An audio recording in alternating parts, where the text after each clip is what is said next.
After the successful editions last year, the ETNow.in Realty Conclave Awards returns to spotlight the leaders shaping India's urban future. Western India is witnessing a real estate renaissance driven by luxury housing, commercial expansion and sustainable urban development.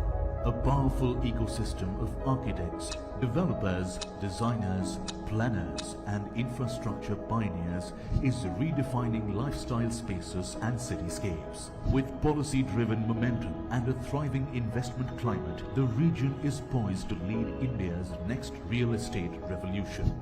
ETNow.in brings together the change makers, innovators and industry leaders to explore bold ideas, address challenges and unlock transformative opportunities. Celebrating excellence, inspiring innovation, shaping tomorrow's cities. Welcome to the ETNow.in Realty Conclave Awards West Edition.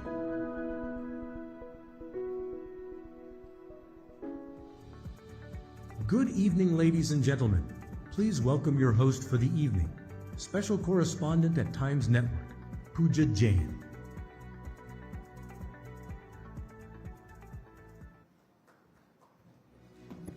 Thank you. And good evening, ladies and gentlemen, distinguished guests, industry leaders and visionaries that are shaping the skylines of tomorrow. A very warm welcome to the ETNow.in Realty Conclave Awards 2026 West Edition. I'm Pooja Jain. Now, Western India has always been more than simply a region. It's an idea built on ambition, resilience, and scale. And today it stands at the forefront of India's real estate transformation.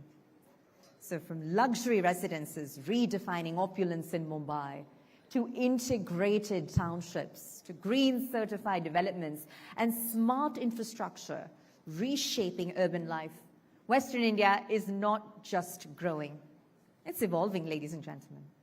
And fiscal year 2025 marked a defining moment, with luxury housing sales, of course, surging and investor confidence reaching all-time highs. Backed by a strong policy environment and a booming investment climate, this region, as you're well aware, is well on its way to becoming a powerhouse of sustainable, future-ready development. And that is precisely why we're gathered here this afternoon. The ETNow.in Realty Conclave Awards is a platform that brings together the finest minds in the ecosystem, such as yourselves, that are leading real estate developers, architects, interior designers, urban planners, and infrastructure pioneers, that are collectively exchanging bold ideas, addressing real challenges, and exploring opportunities that will absolutely transform the next decade of Indian real estate. But before we move ahead, I'd like to simply take a moment to acknowledge our partners in this effort who've made this landmark gathering possible. Ladies and gentlemen, this conclave is powered by Adani Ambuja Cement. Huge round of applause for them, please. Our home loan partner is LIC Housing Finance Limited. Online realty consultant partner is Roof and Floor. Our celebration partner is Radico, Spirit of Excellence. Our digital outdoor partner is Add-on Mo. And our publicity partner, ladies and gentlemen, is Pranav Publicity. A collective round of applause, please. I believe it's deeply deserved. And ladies and gentlemen, as we begin today's deliberations, it's only fitting that we start with a voice that plays a pivotal role in shaping Maharashtra's legislative vision and urban future. So Maharashtra has long been a cornerstone of India's real estate and infrastructure growth, driven by, of course, progressive policy thinking, driven by institutional reforms, and a strong focus on sustainable urban development. And at the heart of this momentum is leadership. Leadership that understands the balance between growth, governance, and long-term impact. So with that, ladies and gentlemen, it's my honor and pleasure to invite our chief guest on stage, a distinguished leader whose role is instrumental in steering legislative discourse and policy direction across the state. Please join me in welcoming Shri Nahul Narvekar, Honorable Speaker, Maharashtra Legislative Assembly. Huge round of applause, please.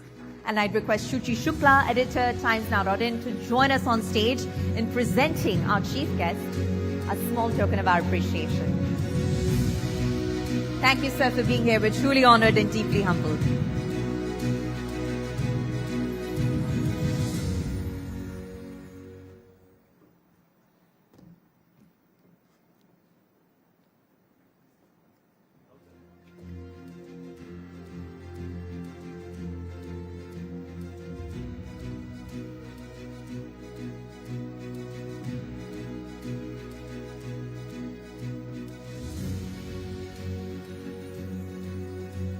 And with that, over to Shri Rahul Narvekar. Sir, we ask that you kindly please do address our August gathering. Huge round of applause, please, for our chief guest.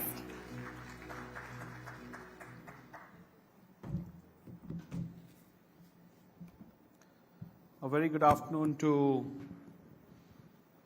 everyone present here for the ETNow Realty Conclave and Awards 2026 West Edition. It's indeed a moment of pleasure to be a part of a function which not only defines the economic growth of the country, but also stands for satisfaction of aspirations of thousands and lakhs of Indians. At the outset, let me congratulate ETNow and the Times Network Group for taking up this cause, this topic and this sector to celebrate and to honor individuals and entities who have contributed significantly not only to the growth of the Indian economy, but have also contributed significantly to bettering the lives of millions of Indians. Having said that, as we are aware, under the able leadership of Honorable Prime Minister Narendra Modi ji, India stands to be the fourth largest economy in the world today, and by 2027, we are projected to be the third largest economy in the world. By 2047, India shall be a fully developed country, and therefore, with this kind of progress, with this kind of growth, the aspirations and the expectations of the common man have certainly risen to a level which has put even more responsibility on this sector, which is the real estate sector. Today, you've seen the growth rate in India. We are amongst one of the top growing economies in the world. We, for the last several years, have grown at the rate of over 6.5–7% per year. And this is largely contributed to the real estate sector as well. As we are aware that India is gearing up, shaping up, and adding its infrastructural strength day after day. To give you an example of my home state, Maharashtra, in the last 5 years, you must have seen Maharashtra's infrastructure capabilities growing leaps and bounds. Maharashtra's capital expenditure on infrastructure has doubled, if not more. You have seen the landmark Atal Setu, the sea bridge, which is one of the longest sea bridges in the country, in Asia, which connects Navi Mumbai to island city of Mumbai. This bridge not only opens a huge avenue of opportunities to consumers, but also offers a gateway of opportunities to real estate players as well. Huge landmass being available at a distance of less than 25 minutes from Mumbai. This indeed has significantly contributed to the development of the city and the state at large, but also has significantly helped elevating the lifestyle of fellow Mumbaikars and residents of Maharashtra. With that, Mumbai being an island city which runs north to south and south to north has very limited scope for development insofar as new roads, new railway networks and new metro network. Despite all the odds and challenges, you have seen how the government of the day has worked relentlessly towards providing world-class infrastructure to this city. We've seen the grand coastal road that connects the tip of Mumbai, which is Nariman Point, to Bandra and to the airport as well, which is now going to be extended right up to Warsaw, and then in a couple of years, you'll see it connecting right up to Vasai, Virat, Nalasopara. And therefore, now distances which would take 2 hours to cover can be covered in a space of about half an hour. You've seen the metro network that has been created in Mumbai, which connects the entire city in minutes. Today, if you have to take a ride to the airport from Nariman Point, you have an option of using the coastal road. You can use the Metro Line 3, which is a brilliant opportunity for commuters. With less than about 20-25 minutes, you reach the airport. So all these infrastructure additions to the infrastructure capabilities of Mumbai has certainly contributed significantly to the real estate sector, where new markets are opening up, where new opportunities are opening up for developers, which perhaps were not tappable some time back because of lack of infrastructural development.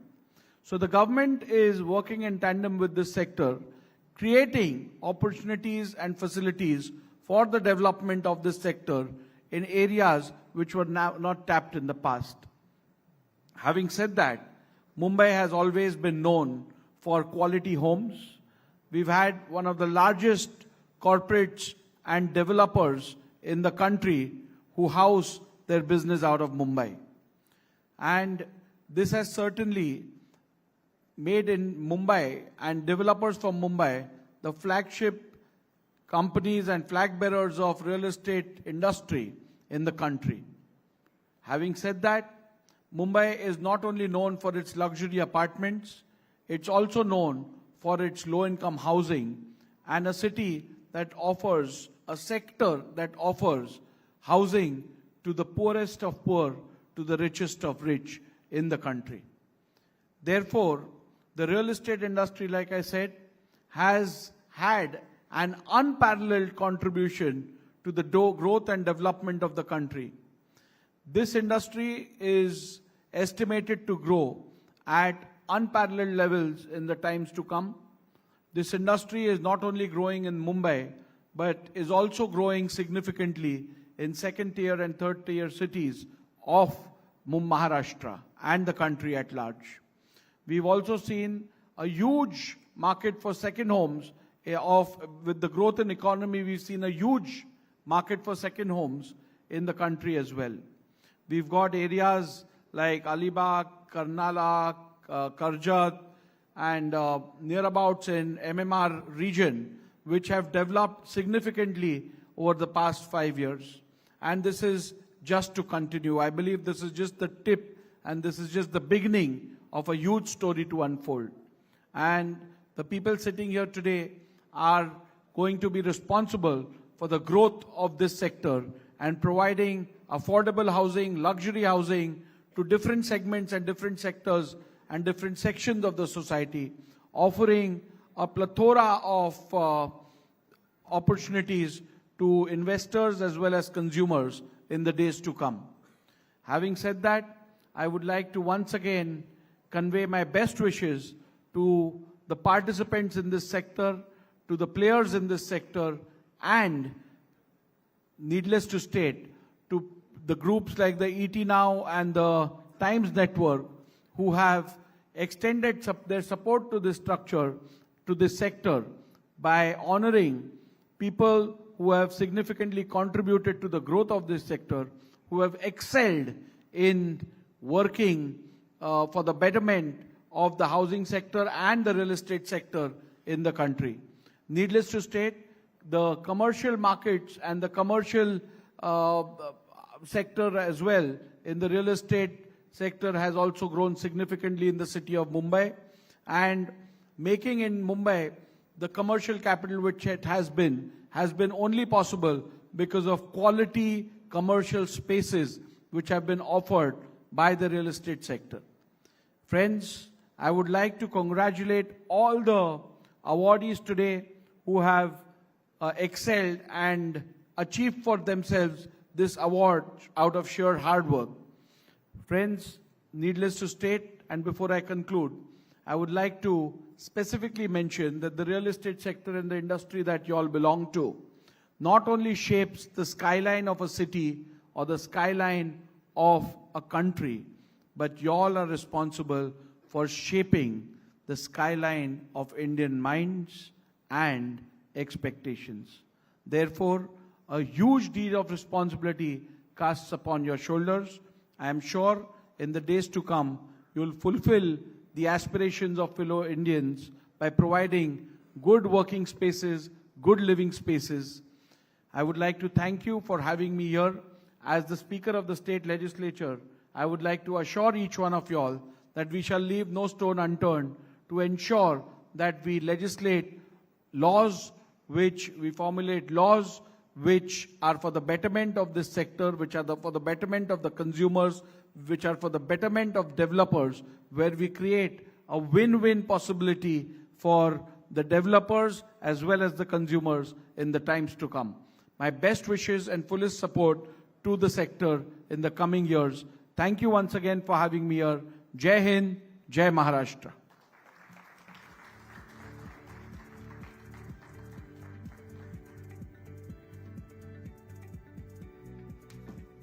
All right, to the Honorable Speaker. Sir, I ask that you please remain on stage with us for a few moments longer, sir. And I collectively want to offer our chief guest and our Honorable Speaker a huge round of applause for those inspiring and heartfelt words. Now, the ETNow.in Realty Conclave Awards 2026 West Edition is about saluting and celebrating real estate excellence. As, you know, our honorable chief guest just alluded to a short while ago. So in his presence, I'd like to take the opportunity to present our first set of highly coveted awards for the afternoon. And sir, thank you for doing the honors. With that, I will announce the category and I will announce the winner and ask that they please join us on stage to receive this highly coveted honor from the Honorable Speaker himself, Shri Rahul Narvekar. With that, our first category, ladies and gentlemen, is Most Promising Upcoming Developer of the Year. And the winner is Alpha Corp. Can we please have the Alpha Corp team on stage, please, to receive the honor? Our heartfelt congratulations once again on this incredible achievement.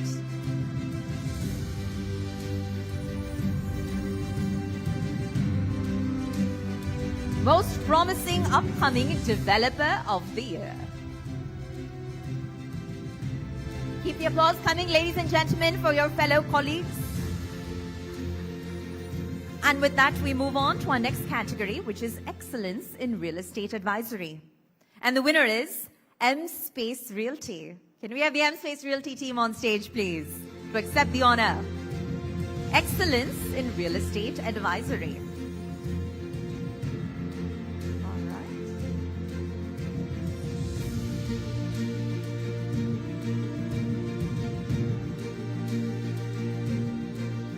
All right, we'll move on, ladies and gentlemen. And with that, our next category this afternoon is Fastest Growing Realty Brand. And the winner is, ladies and gentlemen, Aspect Realty. If we could have the Aspect Realty team on stage.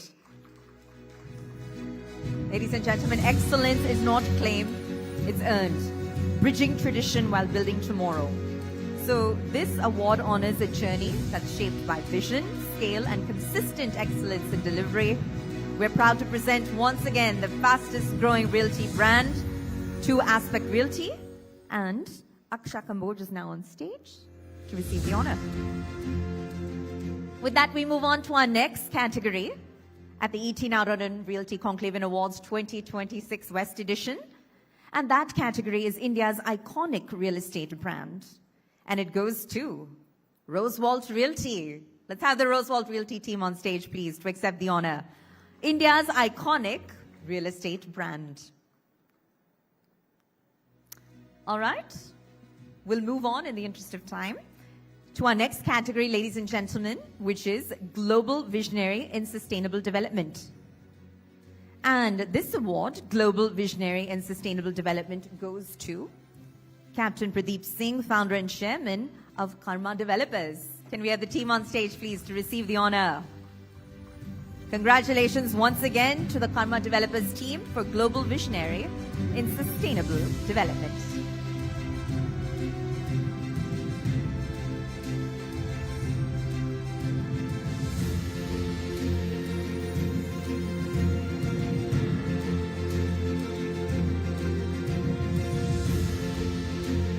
And with that, ladies and gentlemen, we move on to our next category, which is Global Expansion and Innovation in Real Estate. And it goes to, we've got a repeat winner, ladies and gentlemen, Mr. Navneet Mandani, founder and CEO of Karma Developers. Let's have the team back on stage to receive the honor, and congratulations on the double victory here at the ETNow Realty Conclave Awards West Edition 2026.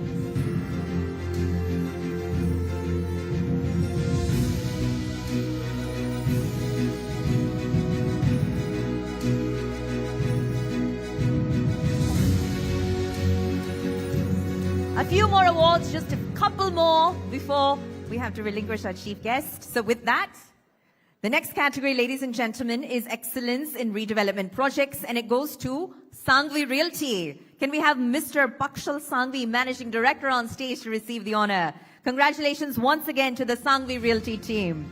Excellence in Redevelopment Projects.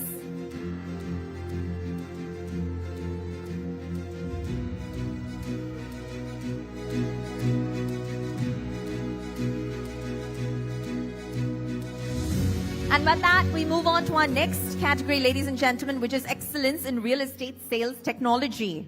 And it goes to Tata Realty and Infrastructure. So if we could please have Mr. Sarthak Seth, Senior Vice President and Chief Sales and Marketing Officer at Tata Realty, kindly do receive the honor. Congratulations once again to the Tata Realty and Infrastructure team.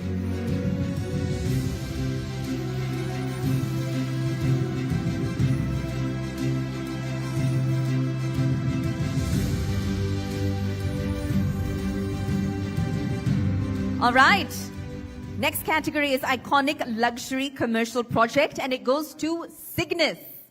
Can we please have Mr. Rachit Gupta of Chalet Hotels, K. Raheja Corp, VP Marketing and Sales, on stage to receive the honor.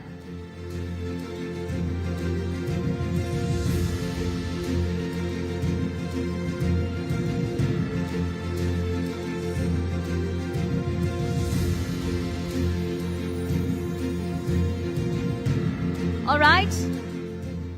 And the last award, before we have to let go of our chief guest, Sri Rahul Narvekar. He has another prior commitment.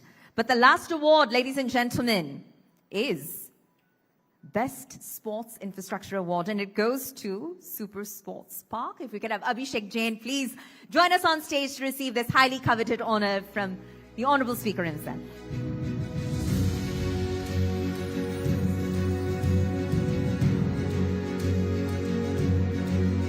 Congratulations once again to the entire Super Sports Park team for Best Sports Infrastructure Award. Congratulations once again, and huge round of applause once more for our chief guest, Sri Rahul Narvekar. Thank you so much for being here, sir.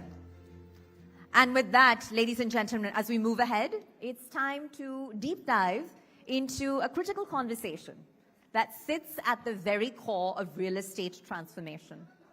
And that's policy.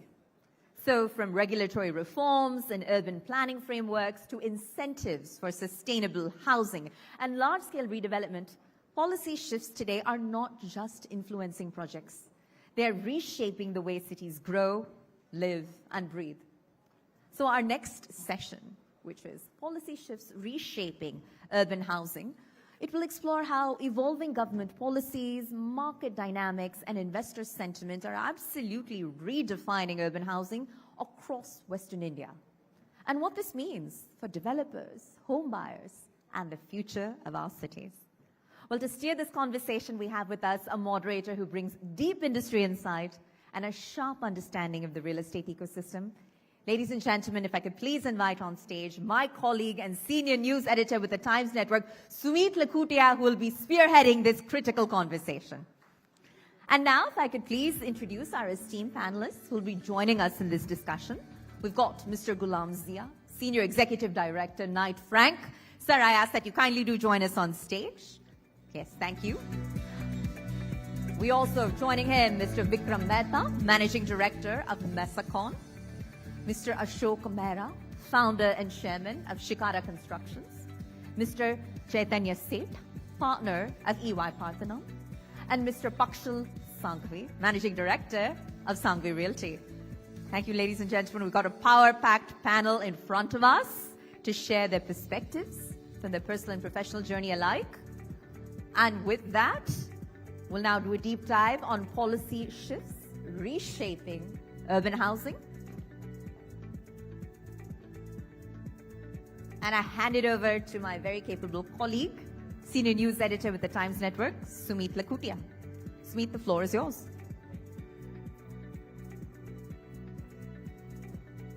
And before we deep dive into this discussion, we've got a missing wallet here. So if someone would like to claim it, kindly simply meet me backstage. All right. I've understood whose wallet it is, so if the gentleman could kindly please join me on stage, I'm happy to hand it over. Perhaps. Okay. All right. And can we have the mics on stage, please? I think we're missing the mics. Let's quickly do that so we can dive right in. We definitely want to do justice to the conversation. Okay. Yes. All right. I think we're good to go. We have everything we require in what promises to be a power-packed conversation with a lot of debate, a lot of deliberation, and perhaps even differences of opinion. So with that, policy shifts that are reshaping urban housing.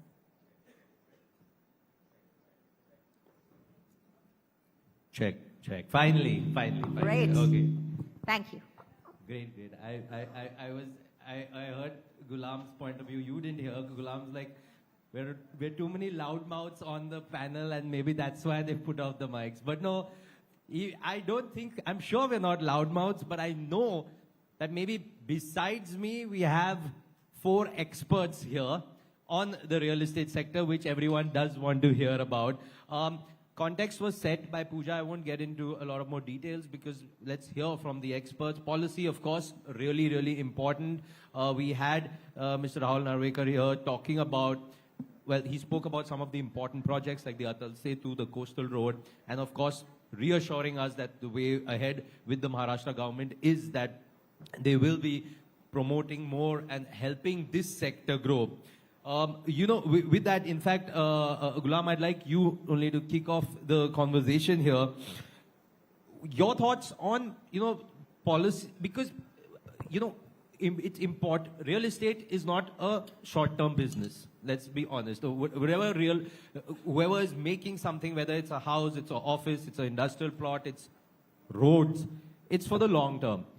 Importance of policy, obvious, very important to have that continuity, to have that peace of mind that yaar aise nahi hai ki aaj policy ye hai 6 mahine baad badal jayegi and then where will I go with my building. Your cues that you are seeing from the policy announcements that are happening, what are some important points that you kind of tick off or keep in mind saying, yeah, okay, this is good for the overall sector? Just wanted your initial thoughts on that. Thank you so much, ETNow, for calling me on this platform. It's an honor to be here and express our views on these platforms. I'm sure all of us would share those thoughts. Policy making and policy makers have a huge role to play in not just real estate, but overall growth of a country, economy, and so on.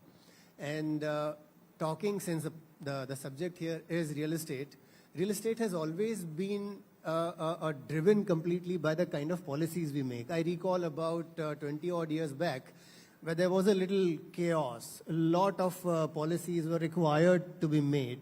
And there came, whether you call it RERA, that is regulator, or GST, or a lot of those initiatives came in.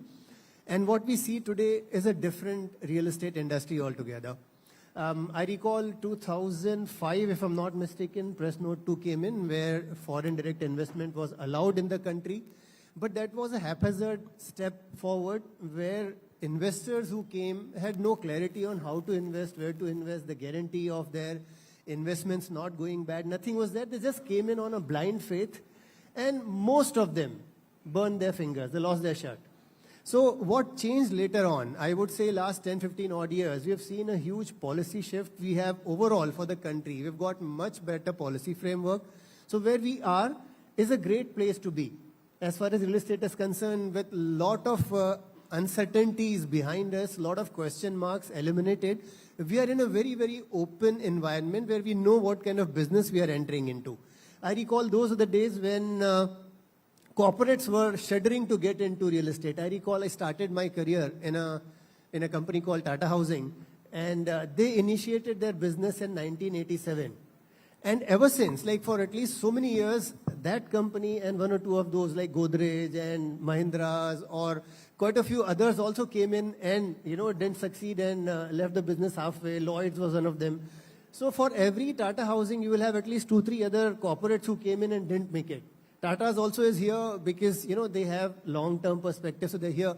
So today, there is a better policy framework. So you have new names coming in, kinds of Birlas, Raymonds, etc. They are coming now. Arvind, this is the second coming of Arvind. They were in the business earlier as Lalbhai Realty when I started my career. They have come back again. So the environment is much suitable for better supply side players to come in. And overall, now where we are sitting in Mumbai, the development plans, etc., that are falling in place are also much better. Last about 4-5 years or odd years back, we got the UDCPR, which is actually giving the view of how do you create real estate anywhere in the state. So a lot of these initiatives are extremely crucial for sustainability of the sector. The sector itself is cyclical. I'm sure everybody knows that. So whenever there is a downturn, I guess we are right now reaching the peaks of the cycle. But whenever we are going through the tough time, a proper policy framework is something which comes to rescue of the sector. In absence of that, there were hundreds and thousands of people like us, the commoners, who bought houses and never get those houses, etc. Even today, while we have a great policy framework, but still we have a lot of those people who have put in their money and not getting their house. Supreme Court is sitting on so many cases, solving them. So all that is legacy of I don't know to call it jungle Raj, but that was a situation when there was no system, no policy, nothing, or at least it was fractured. Today we have a great policy framework that comes in handy to ensure that not just stakeholders, the supply side stakeholders, but even on the other side, the buyers, their interests are well taken care of. That's most important because, let's be honest, in India, whatever the way the economy has changed, सबको अपना एक घर तो चाहिए एक घर तो चाहिए छत अपनी होनी चाहिए उसके बाद दूसरा second house, third house, vacation house, that's a different part. I'll come to both the builders, developers here before I come to Chaitanya, but first I'll come to Mr. Mehra. Sir, one thing, I stay in Mumbai, and Mumbai में आजकल अलग ही एक redevelopment की हवा चल रही है. There's a lot of talk of redevelopment in Mumbai. Every lane you go to, every lane you go to, there is a redevelopment project. Every area you go to, there are multiple redevelopment projects happening there. Just your thought that taking on from where Gulam left about the impact of the policy on these projects, which will also be, which has to be reassuring for the developer as well as the resident. How are you seeing things happening where you sit with Shikhara Constructions?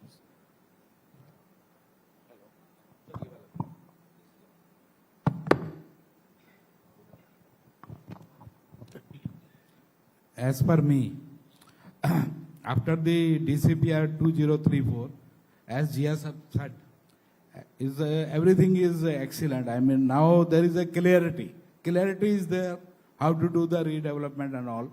I mean, but I still feel कि क्या बोलते हैं मतलब कि ये जो हम लोग को जो डिस्काउंट दिया था उन्होंने 50% क्या बोलते हैं मतलब गवर्नमेंट ने जो कोविड के टाइम पे 50% डिस्काउंट दिया था, मतलब इसके जो भी पैसा भरना पड़ता है, जो भी हम लोग को एक्स्ट्रा एफएसआई खरीदने के लिए जो भी पैसा भरना पड़ता है उसके प्रीमियम के ऊपर जो 50% डिस्काउंट दिया था, तो मेरे हिसाब से अगर वो एक दो साल के लिए वो फैसिलिटी अगर गवर्नमेंट देगी तो जो भी स्टॉल्ड प्रोजेक्ट हैं जो काफी टाइम से रुके हुए हैं वो प्रोजेक्ट भी मतलब वायबल हो जाएंगे, लाइव हो जाएंगे। मतलब क्या बोलते हैं मतलब मैं ऐसा, this is what is my suggestion कि भाई जो तो then I think there will not be any delay of the क्या बोलते हैं मतलब प्रोजेक्ट का भी डिले होने की संभावना कम हो जाती है। तो मैं गवर्नमेंट से तो यही रिक्वेस्ट करूंगा कि भाई आपकी policies are excellent, everything is excellent, only thing is that कि भाई अभी अगर आपको बिल्डर लोगों से फास्ट पेमेंट चाहिए तो मैं ये रिक्वेस्ट करूंगा कि जो डिस्काउंट कोविड के टाइम पे दिया था वो डिस्काउंट आप 50% एक साल के लिए दे दो, तो जितने भी स्टार्ट प्रोजेक्ट है वो भी हो जाएंगे। और दूसरा जो देर आर सेवरल प्रोजेक्ट 37B में पॉसिबल नहीं हो रहे, मतलब एवरीबडी नोज अबाउट दैट कि there are several project in Mumbai part, तो जो कि 37B में पॉसिबल नहीं हो रहे, फाइनेंशियली मतलब वायबल नहीं हो रहे, और वो लोग the buildings are more than 50 years old.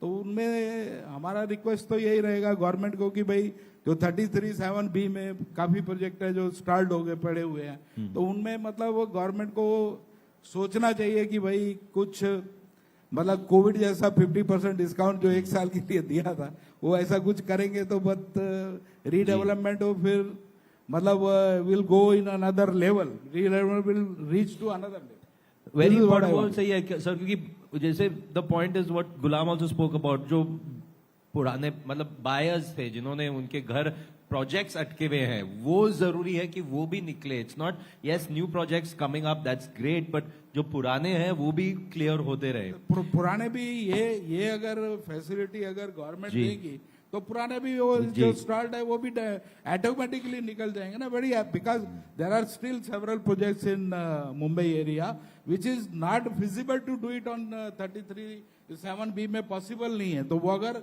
Premium कम होता है तो डेफिनेटली क्या बोलते हैं मतलब डेफिनेटली द जो भी स्टार्ट प्रोजेक्ट है जो लोग सफरिंग कर रहे हैं, जिनको प्रॉपर टाइम पे घर नहीं मिल रहा है, उनको भी मिलना शुरू हो जाएगा। जी Pakshal, I'll just now come to you. The other point is that, yes, policy is important, etc., etc. But what are your thoughts on how has a strong policy, a consistent policy helped as a developer, helped in project planning, the pricing strategy, also the launch decisions for mid-sized developers? Like you decide this is the kind of project, this is the area that we'll go in. Your thoughts on that? First of all, I would like to thank ETNow to invite us and have a discussion on this topic. So, if you go to see, policy changes don't only impact the project, but it changes the complete feasibility of the project in redevelopment especially. So, I'm an architect myself. When we sit on the board, पहले ये होता है कि यार इस पे FSI बिठा दो.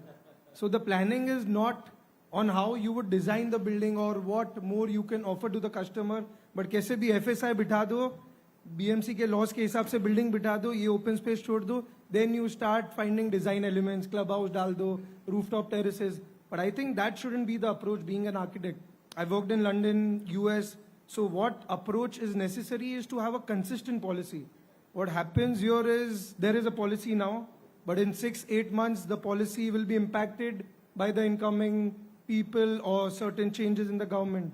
So that really takes a back step as a developer for me. So project planning point of view, but the other good thing what I've noticed is since 33-9 or cluster development has come into picture, we've got a bigger parcel to play with. So there's a better planning, there's a better product, there's a premium on everything which can be offered to the customer. From the pricing point of view, what we at Sangvi do is, let's say we know the cost. The other good thing is we know everything beforehand. The fungibles are fixed, the premiums are fixed, the infra cost is fixed. So all your variables are fixed. So you know this is the cost. So now you know what you can sell at market rate. So what we do is we have the cost, we add our margin, which is our Sangvi margin, and then we sell the project at that price. We don't care what the surrounding price is. For example, our sales team tells us, so you should look at the pricing here is X. But I'm like, no, we can go below X because we want to sell the project on the launch itself, not wait to, have an inventory worth of X 100 crores after the project is done. Rather keep selling at regular stages and liquidating those projects and then completing those projects on timely manner. The other thing, what I've noticed during the launch, now pre-launch sort of things are not really happening right now. So as developers, we wait for the approvals, we wait for the IOD, we wait for the CC, we wait for the RERA to come in. Then only we go to the launch. So at that stage, the buyers are quite assured of the product, the approvals, the quality or the builder, which is going to build the product, under what timeline. Of course, there's a buffer taken by us developers, but there's a clarity on the stages of payment, there's a clarity on stages of construction. So I think the buyer is quite informed, and at that stage, when we have the RERA, we are quite confident that we will get a better result at the launch, rather than having a pre-launch and just assuring, sapne dikhana.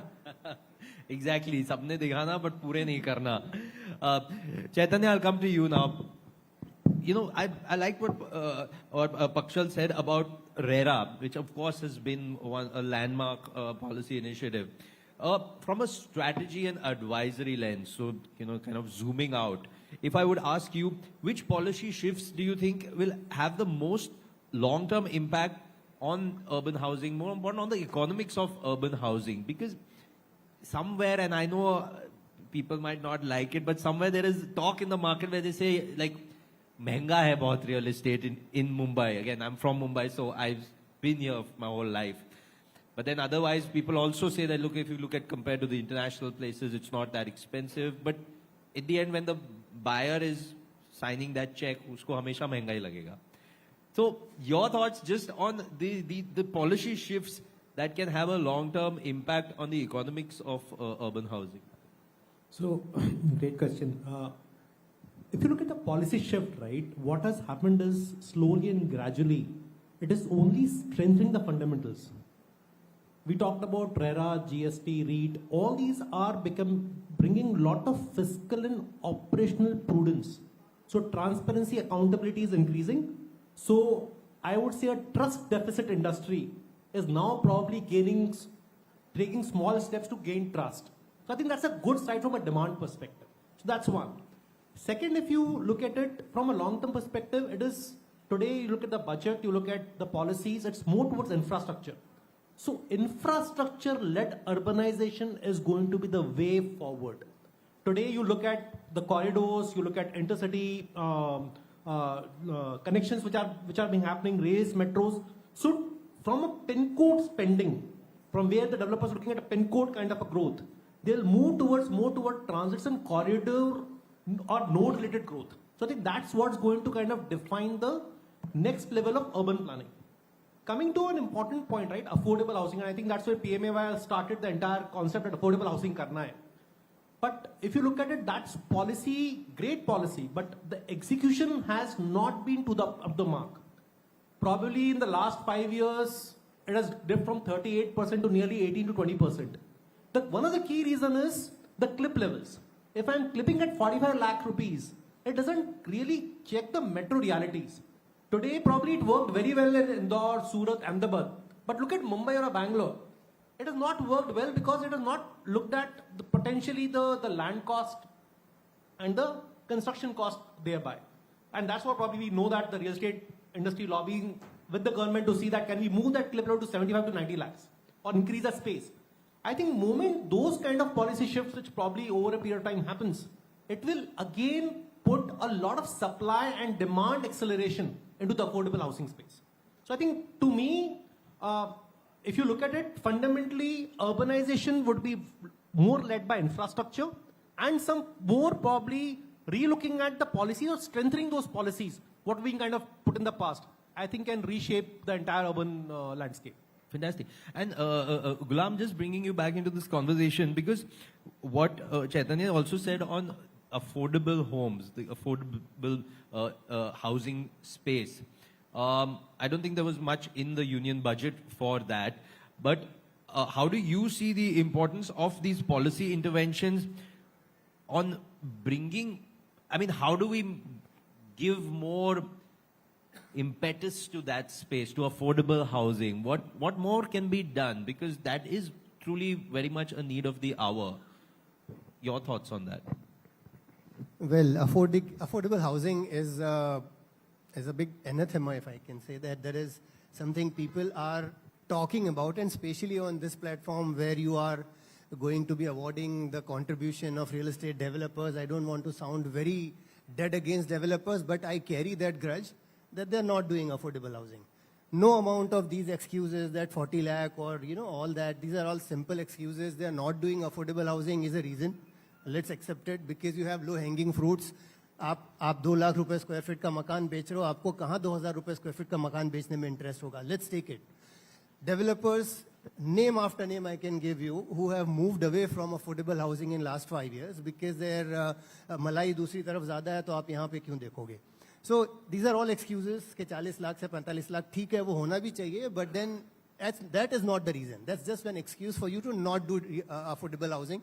And I'm sure a lot of developers sitting over here, very clearly and the message has to be sent across that they're not doing enough to do affordable housing.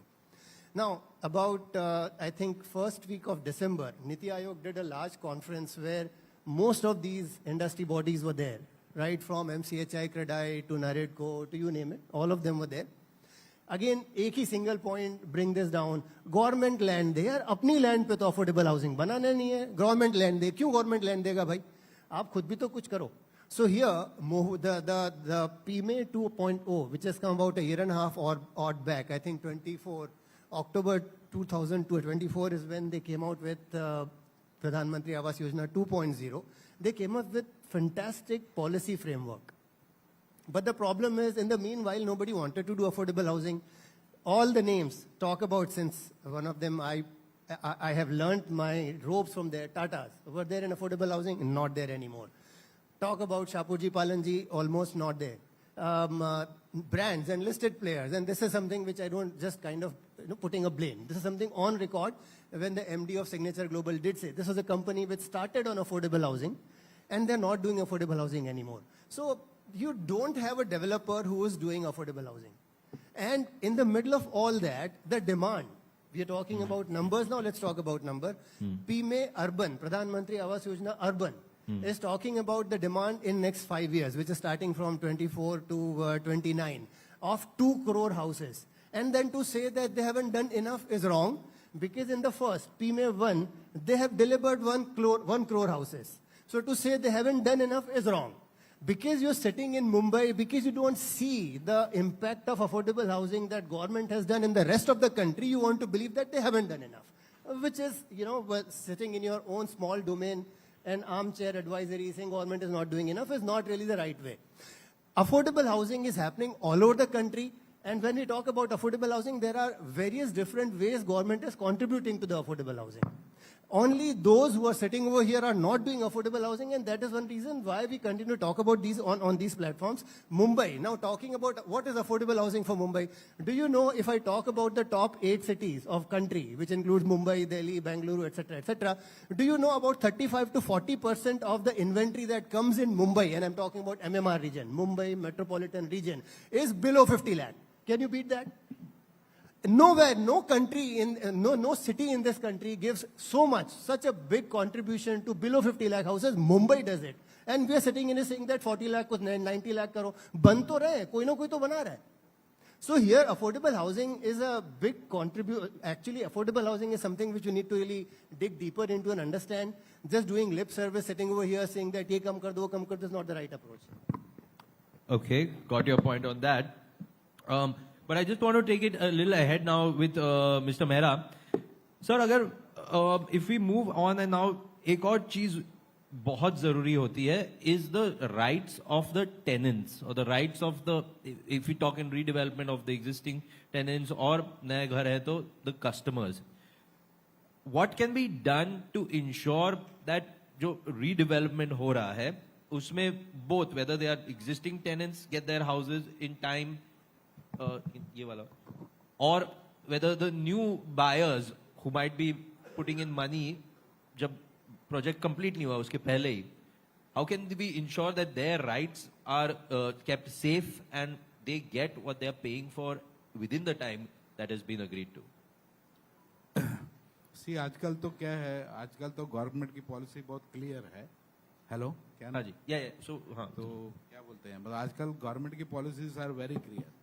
अभी जो tenants होने दो या जो भी मतलब जो redevelopment में सोसाइटी जा रही है उनका तो P-AAA करना ही पड़ता है ना. अभी हम लोग permanent alternate accommodation that also भी वो भी उसका भी प्रॉपर रजिस्ट्रेशन होता है. स्टैम्प ड्यूटी रजिस्टर करके वो डॉक्यूमेंट रजिस्टर करना पड़ता है. वो तो आजकल तो लोग खाली नहीं करते हैं जब तक उनका P-AAA नहीं होता है, परमानेंट अल्टरनेट अकोमोडेशन का एग्रीमेंट नहीं होता है, स्टैम्प ड्यूटी रजिस्ट्रेशन का. तो दैट इज द वेरी क्या बोलते हैं, गवर्नमेंट ने जो रूल बनाया है वो बहुत परफेक्ट है, मतलब is very good and they are safe.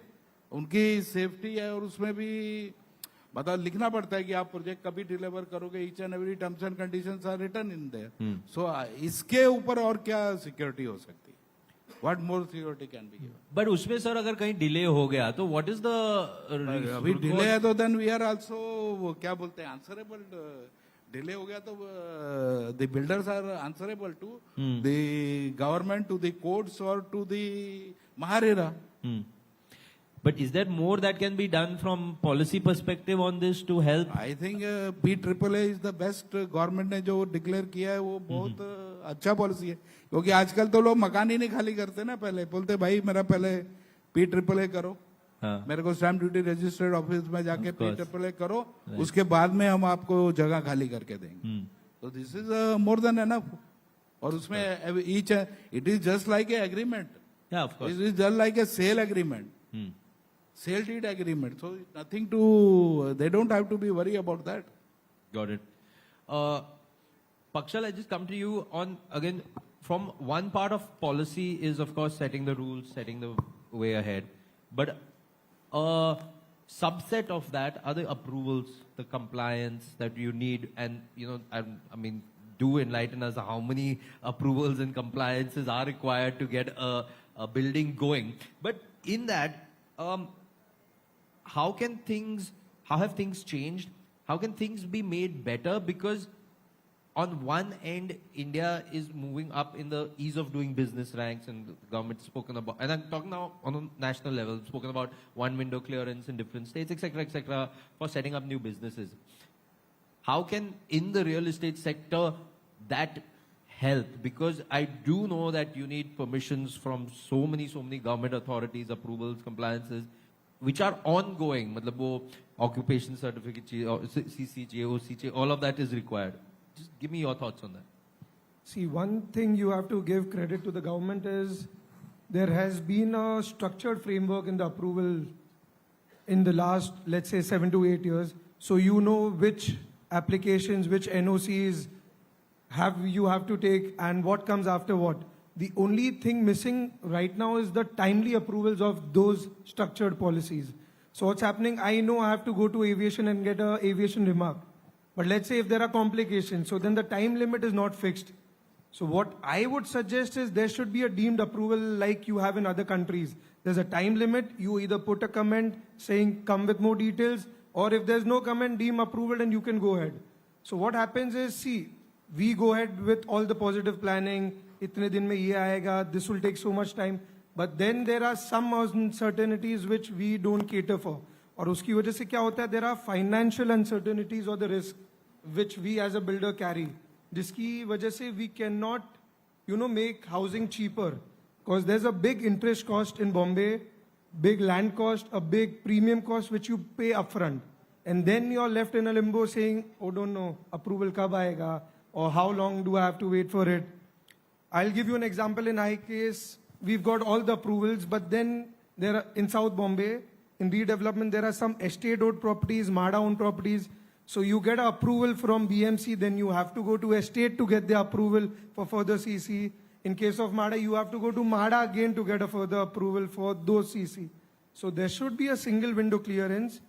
The other thing, we as a developer, we've started to analyze risk in terms of, we know ye time lagne wala hai, ye financial planning lagne wali hai.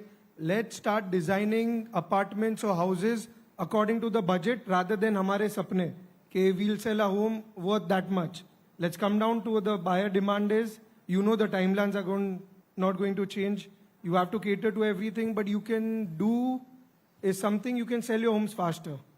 So it all comes down to the planning. And I think time is the only thing which is missing right now from the Bombay approval system. So somewhere obviously helping developers get a kind of a finite timing roadmap which can help कि ठीक है 15 दिन नहीं 20 दिन 30 दिन but it shouldn't be 30 दिन का 90 दिन 180 दिन हो गया then everything goes for a toss. Exactly. Right.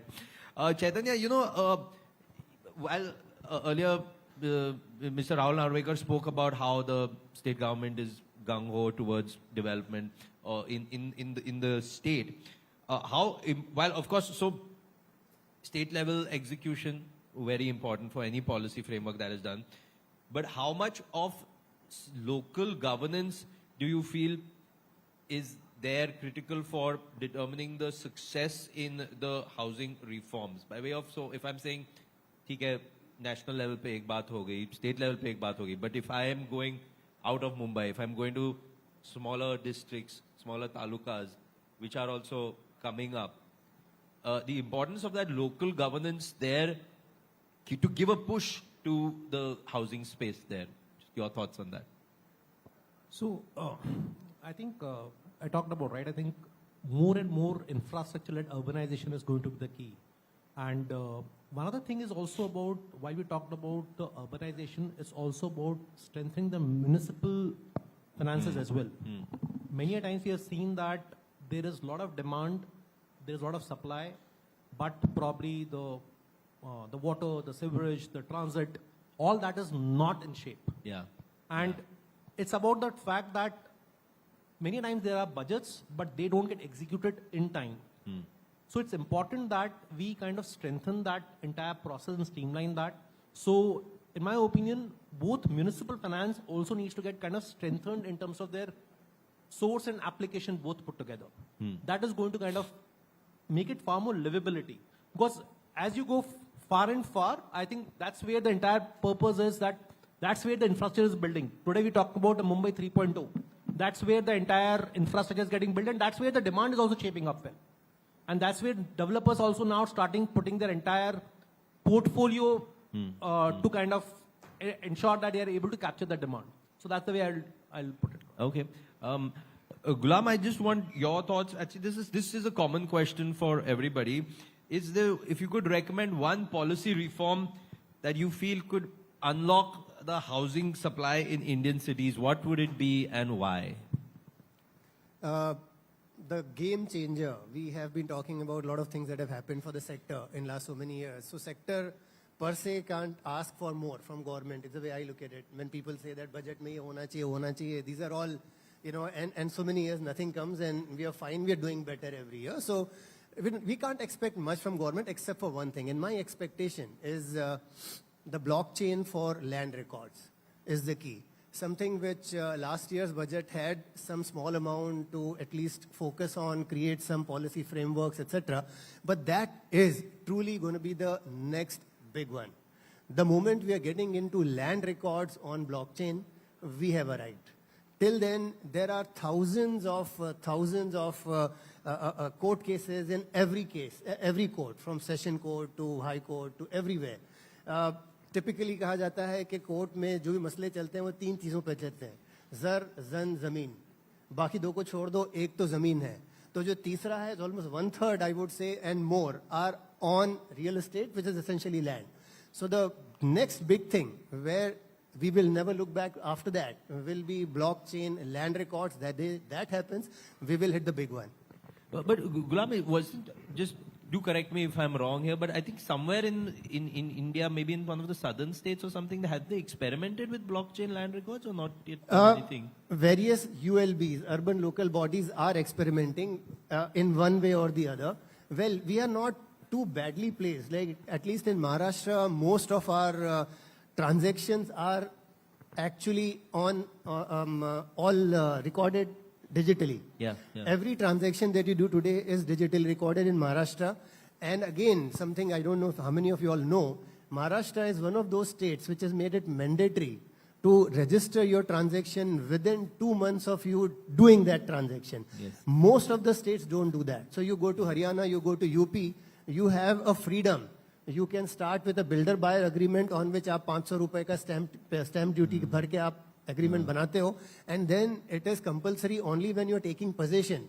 So the actual transaction may have happened 6 years back, but it doesn't appear on your records.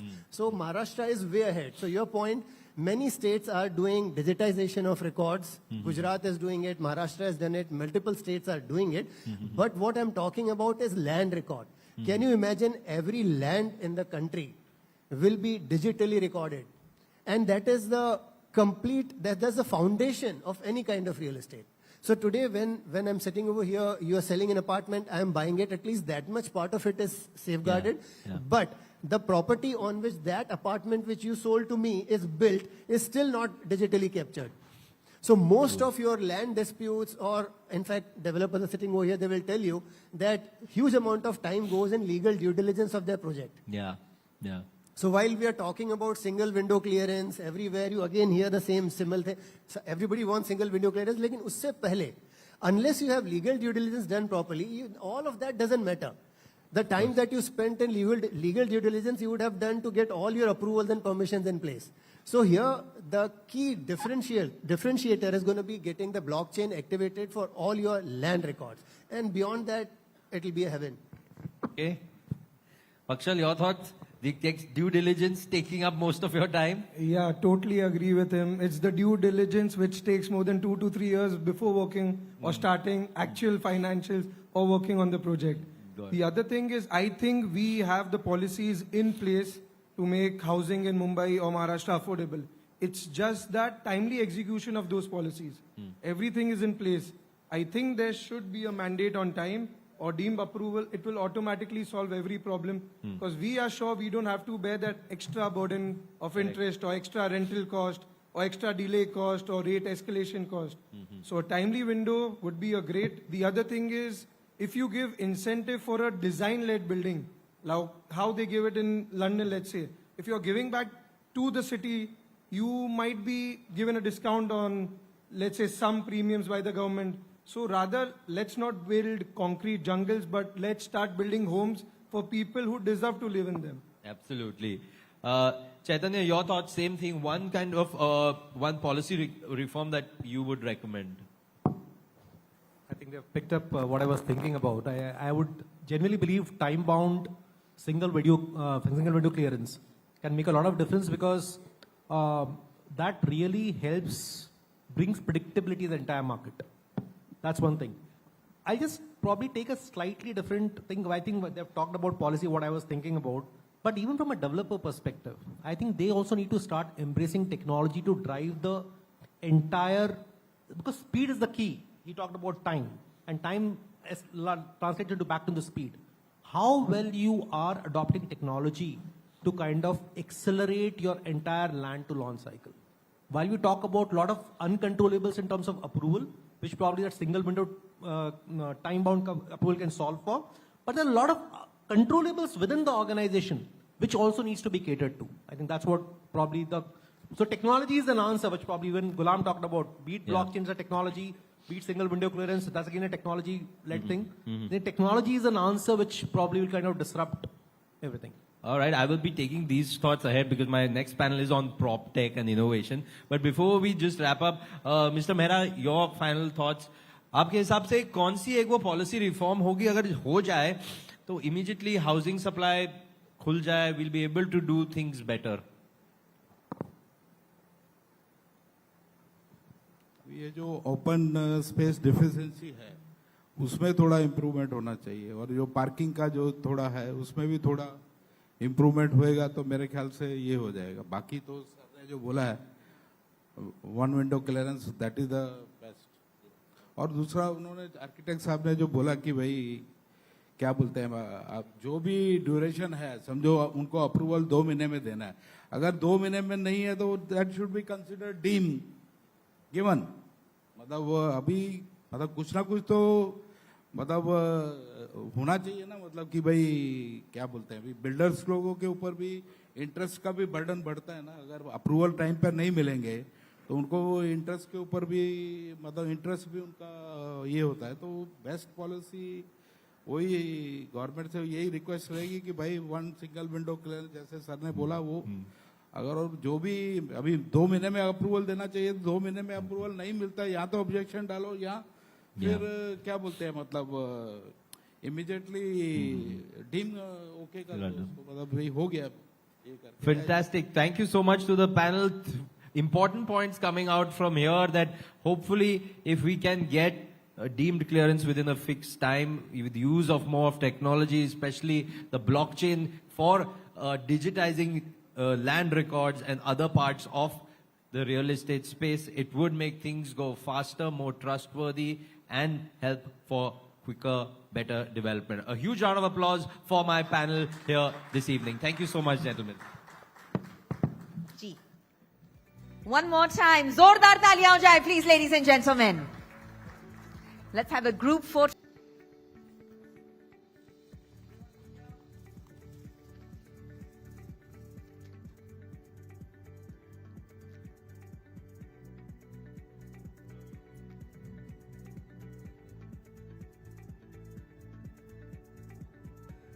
All right. Thank you so much. और सुमीत, मैं आपसे दरख्वास्त करती हूँ that you kindly please present each of our panelists with a token of appreciation, our way of saying thank you at the ETNow.in Realty Conclave Awards 2026 West Edition. So to Mr. Gulam Zia, Mr. Ashok Mehra, Mr. Chaitanya Seth, and Mr. Pakshal Sanghvi, thank you so much for being here and for sharing such a rich range of insights with our audience. These are the industry pioneers, ladies and gentlemen. Policy shifts reshaping urban housing.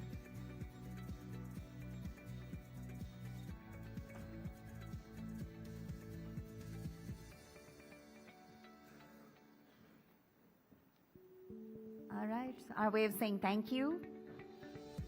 A small memento from the ETNow.in team. Huge round of applause, please. Thank you. Thank you once again, gentlemen, for doing the conversation justice. Policy shifts, reshaping urban housing. So we're going to switch gears, ladies and gentlemen. And as Western India's real estate sector continues its upward momentum, the next phase of growth is being driven not just by land and by capital, but as Sumit mentioned, by technology, by innovation, and by new age thinking. So from Proptech platforms and data-led decision-making to smarter sales ecosystems altogether, digital customer journeys, and sustainable construction practices, the future of real estate is being built at the intersection of infrastructure and innovation. So our next session, Real Estate Outlook, Proptech, Innovation, and Future Opportunities, will explore exactly how technology is very much transforming the way real estate is developed, marketed, sold, and experienced, and where the next big opportunities lie for developers and investors like you. So to moderate this very forward-looking discussion, may I please invite back on stage my colleague and senior news editor of the Times Network, Sumit Lakhutia. Huge round of applause for him, please, as he guides us to this critical discussion. And joining him in this panel are industry leaders who are driving transformation across some of India's most influential real estate and PropTech organizations. So without further ado, let me introduce our speakers for this session. We've got Mr. Sarthak Seth, Senior Vice President and Chief Sales and Marketing Officer with Tata Realty and Infrastructure Limited. Their team took away, a coveted award earlier in the afternoon. Then we've got Mr. Sumesh Mishra, who's the founder of Lighthouse Proptech. If I could please have him on stage. We've also got Mr. Rajiv Dash, Head of Sales and Marketing with Adani Realty. All right, ladies and gentlemen, and we've also got Mr. Vikram Mehta, who's the Managing Director at Mesacon. He couldn't join the earlier conversation, but he'll be a part of this one. All right, so with that, ladies and gentlemen, our entire panel is now here and present. And Sumit, I ask that you please take it away. The floor is yours. Check. Okay, perfect. Thank you so much. We'll move on to this panel. Like I said earlier also, we were talking about, while we were talking about policy in the earlier panel, we did end on the point about the impact of technology, about the impact on blockchain, for example, in the real estate land records, as was suggested by Ghulam Zia. So, I'll start off, which also Sarthak, as he mentioned, he is initially started working at Tata Realty. So that is something I'm sure you and him can chat about later. But if you look specifically on this panel, and from the perspective, Sarthak, I'd like to start with you only, on how you're coming from a large developers space. How deeply is PropTech integrated into core business operations rather than just being support system, या सिर्फ नाम के लिए? I'm playing devil's advocate with you, but how important is it? How much is it included in the core of your functioning? Okay, I think it's a gradual journey, if you'll ask me, in terms of integrating PropTech. And today, while we say integrating PropTech, I think it itself is an ecosystem. So I can actually say it's like if you would have asked me almost a decade back, I would have said exactly the same thing what you said, chalta hai. But today, I think without this, you just cannot do anything. It's an entire ecosystem. And when you look onto a real estate cycle, which is like from your land procurement to the last mile delivery to the CRM, I think PropTech is in every bit now. It is all about how the organizations are actually leveraging this in each and every step, so to say. So today, I don't know how many of the developers would be really taking PropTech into consideration while finalizing a certain land. A lot of them actually will come back and tell you that, okay, yes, we are investing quite heavily when it comes to sales and marketing as a function, because that is where people have really realized the real efficiencies in the game as of now. So it completely depends upon that what cycle you are in as a developer and how much you are invested into the technology per se. But what I would say is it's an integral part, and you just cannot do away with PropTech now. And in the long run, I believe most of the investments are going to be towards technology into real estate as well. So just to give you like a small context, because PropTech again runs very, very wide, because it is that you might have in the construction, probably you might be using those BIM models. In terms of sales and marketing, you might be using sales clouds, marketing clouds and everything. And there are a lot of other platforms, so on and so forth. But the evolution of real estate itself is like it's from a physical to digital. And again, tech is the next part of digital itself. So this model itself is very phygital now. So there are no more physical things which are there when it comes to real estate. Everything is phygital. So even the discovery starts from digital first, and then the physical thing really starts, right? So I think it's an integral part for all of us now. Okay, I'll take this ahead to Sumesh. And Sumesh, your company name only has PropTech in it. But again, I'll play a little devil's advocate with you also. What is something that developers are underestimating about PropTech and that they should be focusing on, and that you feel people aren't focusing on? Yeah, so as Sarthak said, we are trying, and the developers are taking efforts to bring innovation in terms of the various touch points with the customer. But, the one basic question which I ask everyone is, today if I ask you how many apps do you have on your phone? We all have 3 or 4 apps which are compulsorily there on our phone. One will be our banking app. Second will be our maybe a stock market or any stock trading or mutual fund trading related app. Third will be maybe a food delivery app. Fourth will be a cab or a taxi app on your phone. Now, every one of us, I think 50-60% of our net worth would be in real estate, or the major net worth of everyone, as the analysis says, 45 to 50% of our net worth of an individual in India, and even in the HNI segment, is in real estate. But how many of us have a real estate app on our phones? That, I think, clearly tells us that the B2C part is clearly missing in our industry. A lot of B2B initiatives have been taken between the developers, between the designers today, even the CRMs and other apps which facilitate the execution process between the developers and various vendors. But when it comes to builder to customer, the B2C app, we don't have anything right now.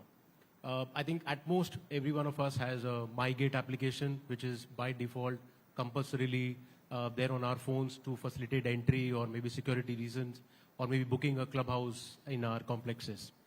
But apart from that, as real estate is growing towards a $1 trillion economy, our Proptech industry is still, some way, behind this, and may struggle to reach 100 billion in the next few years. One major reason is lack of initiatives on the B2C side.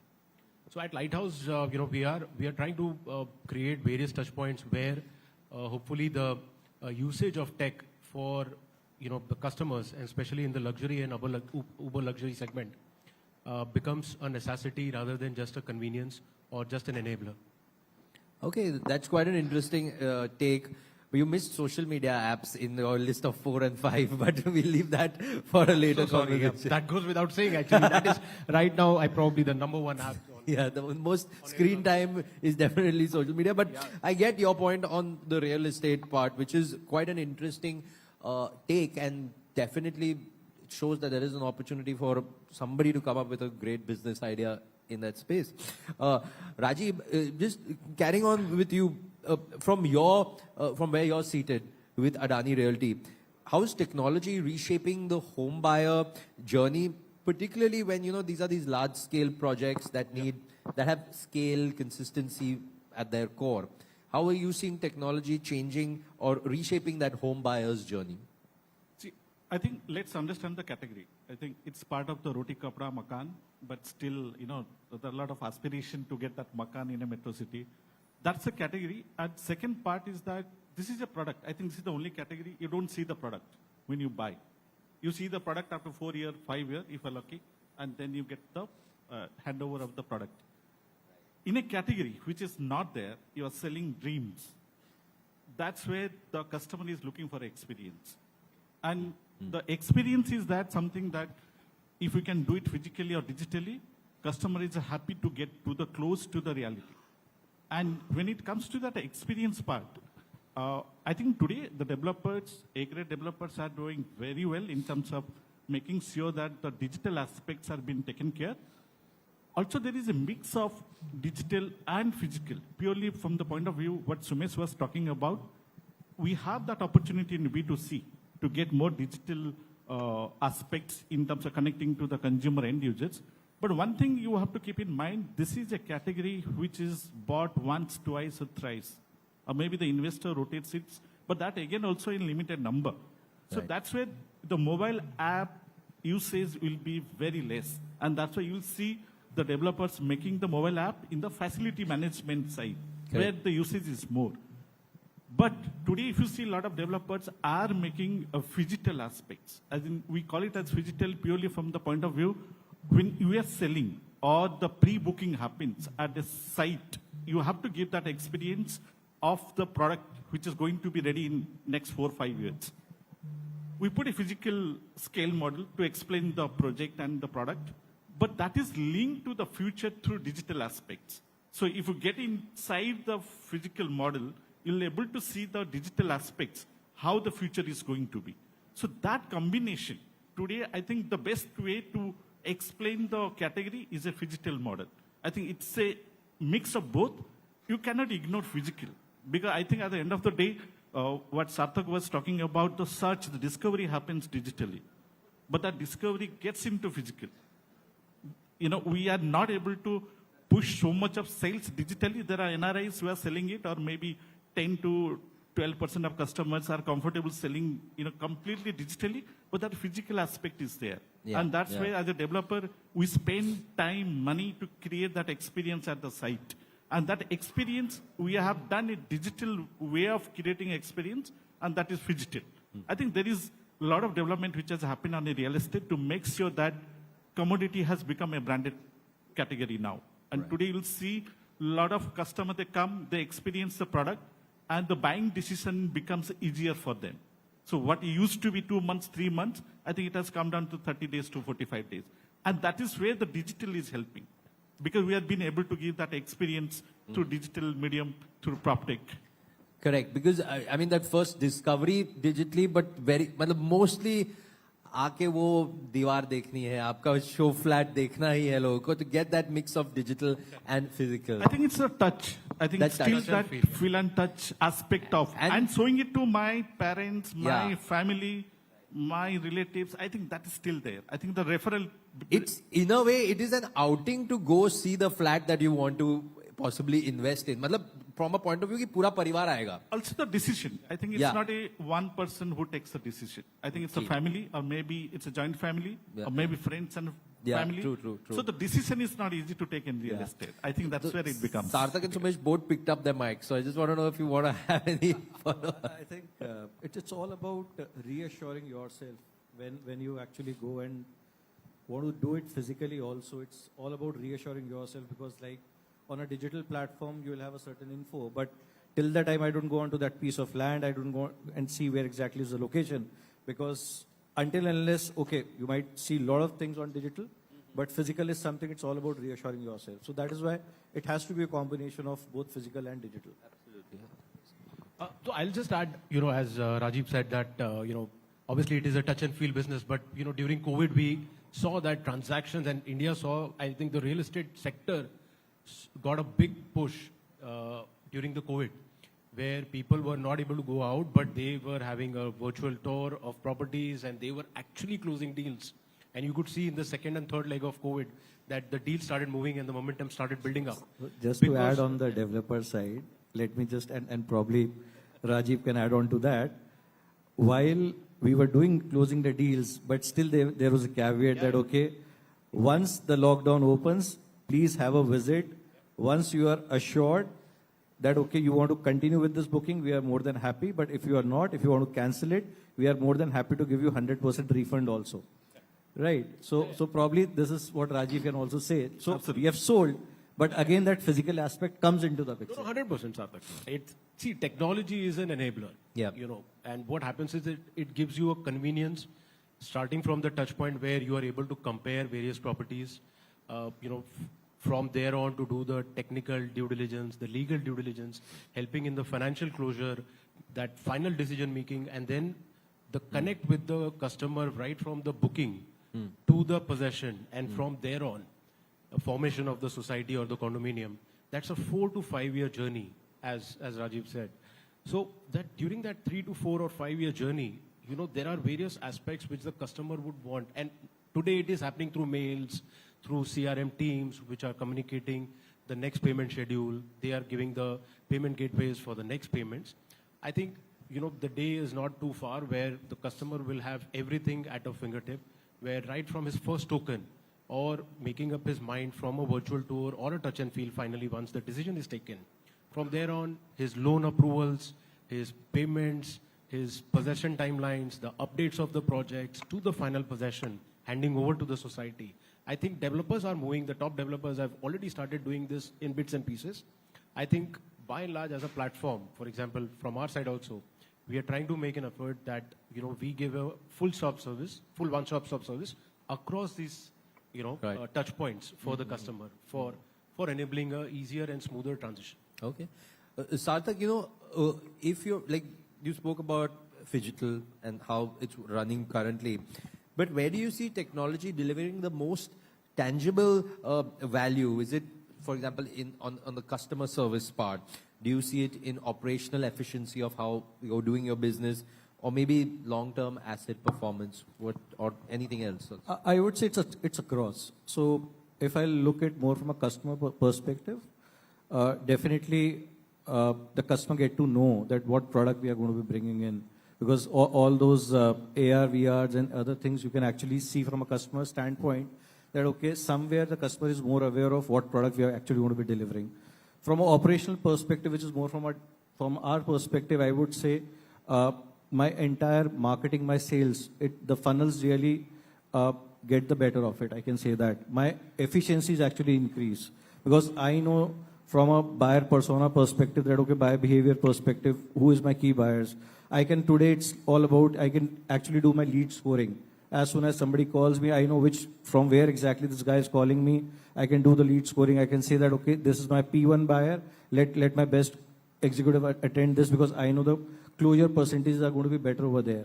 So I would say it is across the platform. Like I said that, okay, Proptech, it's not just in one of those aspects, it's across the spectrum, even from a long-term perspective. And that is what I started, where I started from, that even those days are not far off where people are going to look on from a due diligence perspective. Like Ghulam said that, okay, it's all about having all your land records which are going to be digitized, right? So we are talking about blockchain. I think that is one of the key things.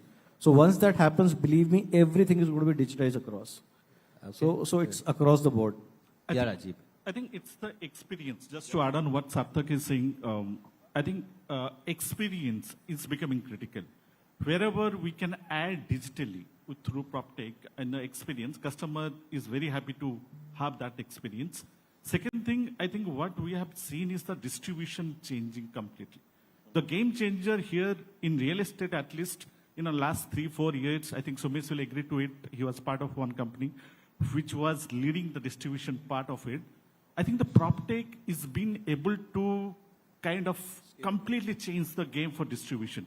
Today, sitting in office, I can do the distribution throughout, in not only India to the outside India. I think distribution is key today real estate. 60 to 70% of our sales for a good brand comes from channel partners.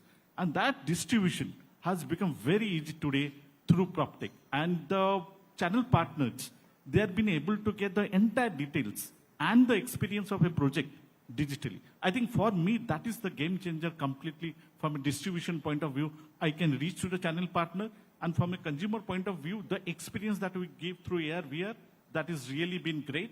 It is going to the next level. And then the NRI segment. We used to do a lot of road shows, to reach the NRI. Today, I think it's not required to have a road shows. It's digitally been mapped. I think those are the three critical aspects. Oh, fantastic. Great. That's a very valid insight from both of you on that. Sumesh, which space in this, which segment do you feel is the most under-digitized, which could need most of, is ripe for innovation? Would it be like the sales part, the construction, asset management, or post-handover? Where do you think we can Proptech can make a big impact? See, construction is primarily a B2B, phenomena where the developer is actually, in liaison with all these vendors and the architectural team, the technical team, the execution team, the post-possession handover team. So that B2B part, I think, is very well covered in our industry. I think all the top players are doing their bit, and they are following the processes to the T. And from what we had a decade back to now, I think we've done phenomenal, innovations there. As I said, the B2C part is actually the difficult part because that's a continuous engagement with your customer and the end user. And in terms of segment, what happens is a customer just wants to know what is happening in the project. He just wants everything at the tip of his, because his major part of his life earnings has gone into his home buying. So there he wants a comfort on a regular basis that, whether the project is moving right, कौन सा slab आ रहा है, अब payment due होने वाला है, तो mentally he starts preparing कि next 15 दिन 1 महीने में मेरा ये payment होने वाला है. possession aa rahi hai, to, that excitement that, my apartment is 1 year, 1.5 year.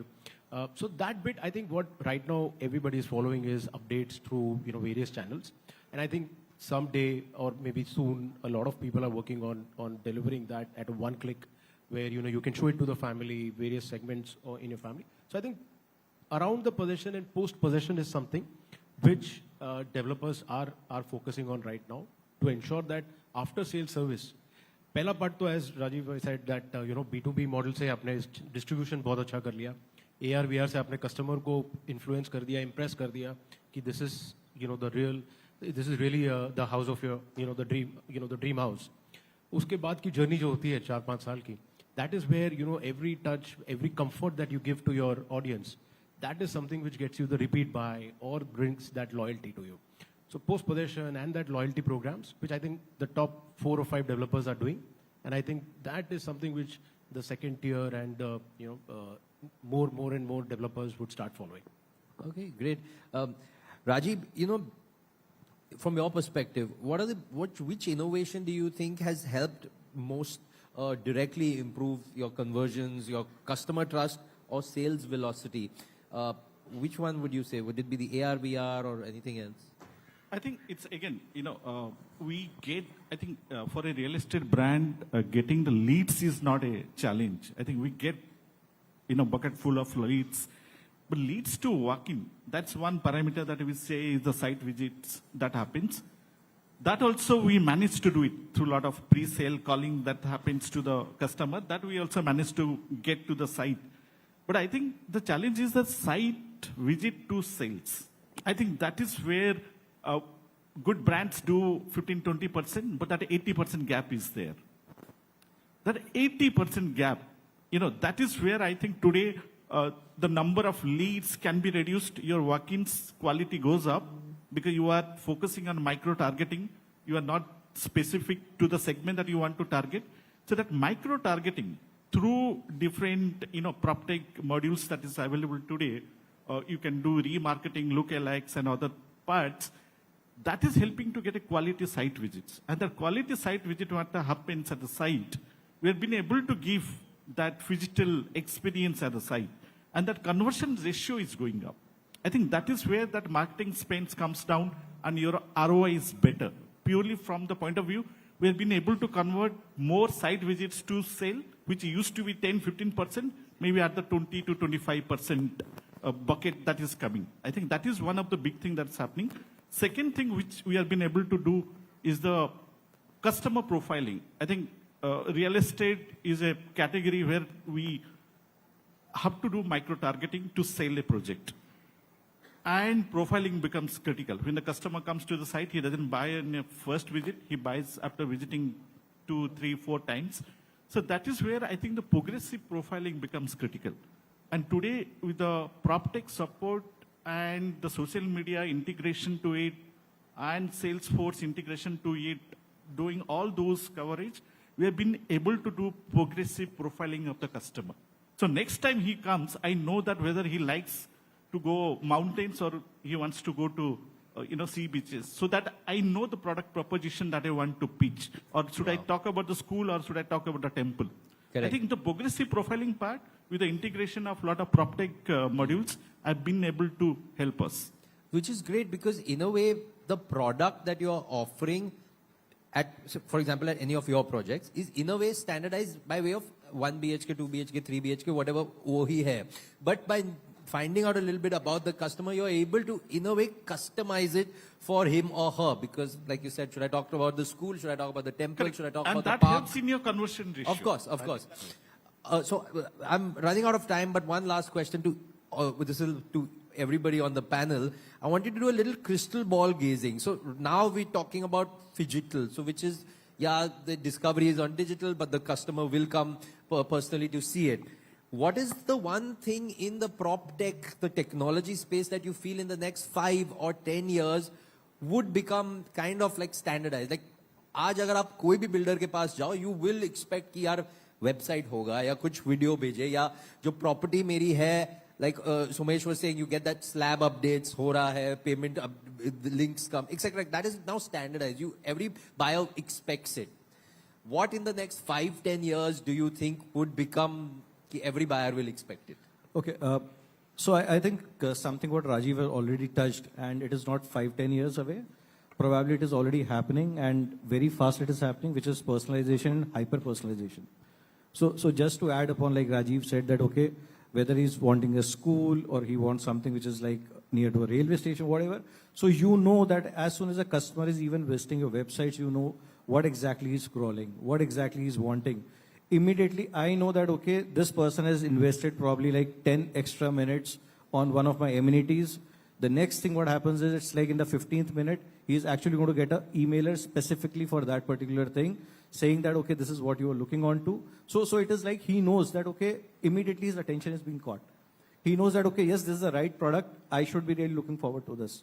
Even to that level, when we talk from a hyper-personalization, it is like, okay, I know a consumer is actually going to be opening his mailers between 4 to 6 p.m. only on a Wednesday or a Thursday. So my mailers are actually going to hit his inbox at that particular point in time.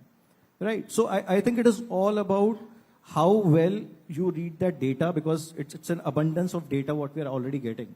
So how well we can dissect the data, how well we can read the data, and through these Proptech platforms and AI integrated into it now, I think it's like there is no limit to it. So for me, it's both personalization and hyper-personalization, which we are already experiencing right now. Okay, fantastic. Somesh? Okay, so I think 2 or 3 things. The number one thing I think which will standardize across developers would be inventory. How do you showcase your inventory?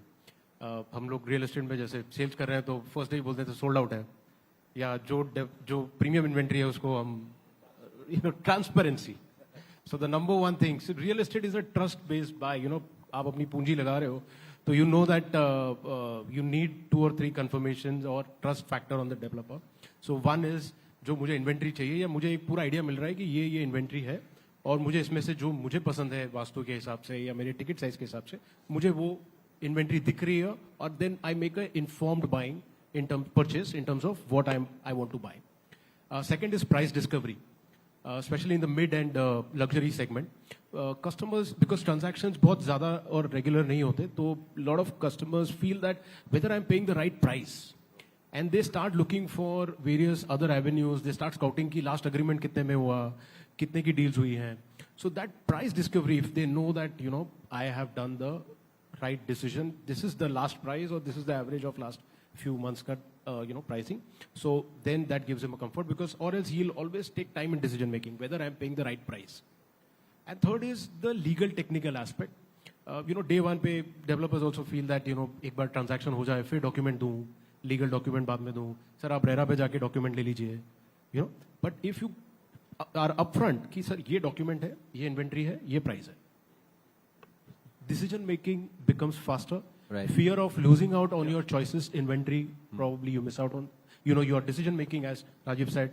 आज जो 3, 4, 5 visits लगती है या 3, 4 sites देखते हैं, broker से पूछते हैं, relative से पूछते हैं, neighbor से पूछते हैं, that will become easy. So decision making, convenience, and the end-to-end, thing will become easier if these 3 things are taken care of. Fantastic. Rajiv, your last word. I think there are 2 aspects. One is clear that, we used to have metaverse a couple of years back, and people thought that real estate will gain a lot of opportunity through metaverse. And some of the developers have been able to do that, to give that experience. Now, I think AI will change the entire module for sales and marketing. The way that we are doing the marketing today, the communication, Sarthak was talking about customization, completely will change through AI. And we are already seeing that, the way that AI communication is going through different platforms, including Google, Meta platforms. So that's one aspect. The second thing, I think I'm very positive about the way that real estate is getting sold to the end users and to the investors.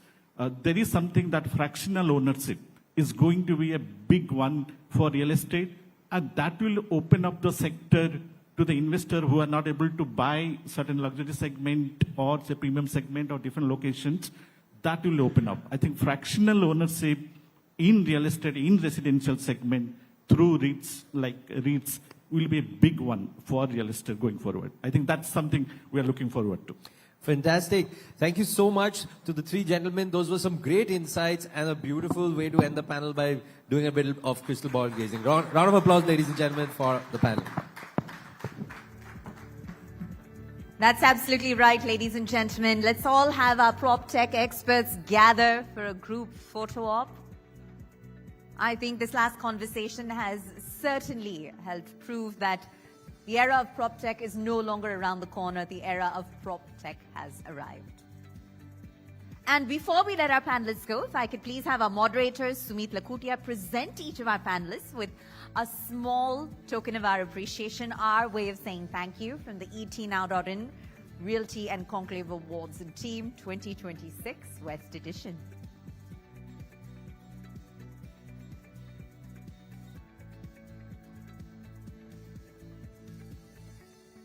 Excellent. Sarthak, Sumesh and Rajiv, you've truly done justice to the conversation. That's right, ladies and gentlemen. Keep an eye out for that real estate outlook, the three pillars of which are PropTech, innovation, and future opportunities. Thank you so much. All right. Now, ladies and gentlemen, I anticipate that you've probably worked up a bit of an appetite, and we want you to certainly take advantage of the opportunity to network, given the caliber of this gathering. So we're going to break for high tea for 15 minutes, and the ETNow.in Realty Conclave Awards 2026 West Edition will resume at 6:30 p.m. sharp. So we'll see you back then. Thank you.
Ladies and gentlemen, we ask that you please take your designated seats. The ETNow.in Realty Conclave Awards 2026 West Edition will resume momentarily.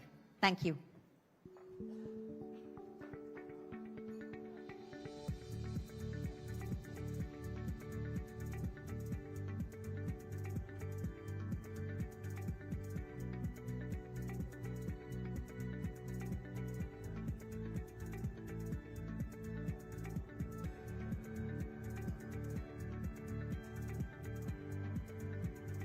Ladies and gentlemen, just another gentle nudge, including the audience that has stepped outside for a quick tea break. We're about to resume, so we ask that you kindly take your designated seats.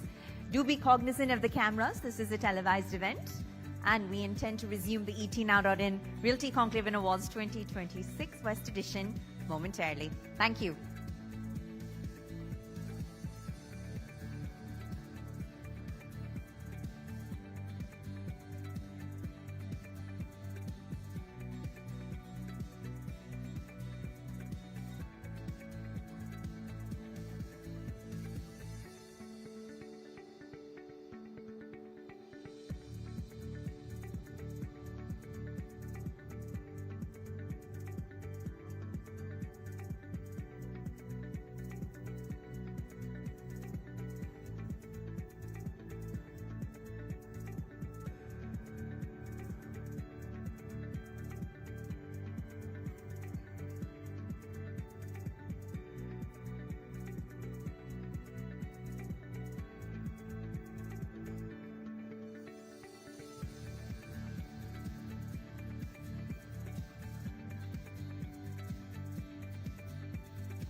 Ladies and gentlemen, we ask that you please take your designated seats so we can continue with our exciting Power Packed agenda here at the ETNow.in Realty Conclave Awards 2026 West Edition. So we ask that you kindly re-enter the ballroom, settle in so that we can resume.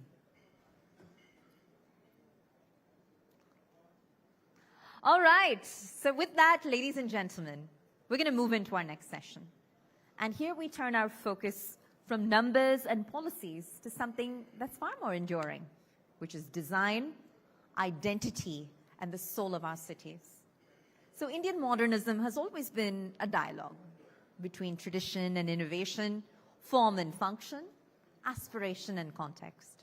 So today, as our cities expand vertically and horizontally, the question is no longer just how fast we build, but what we build and what it ultimately stands for.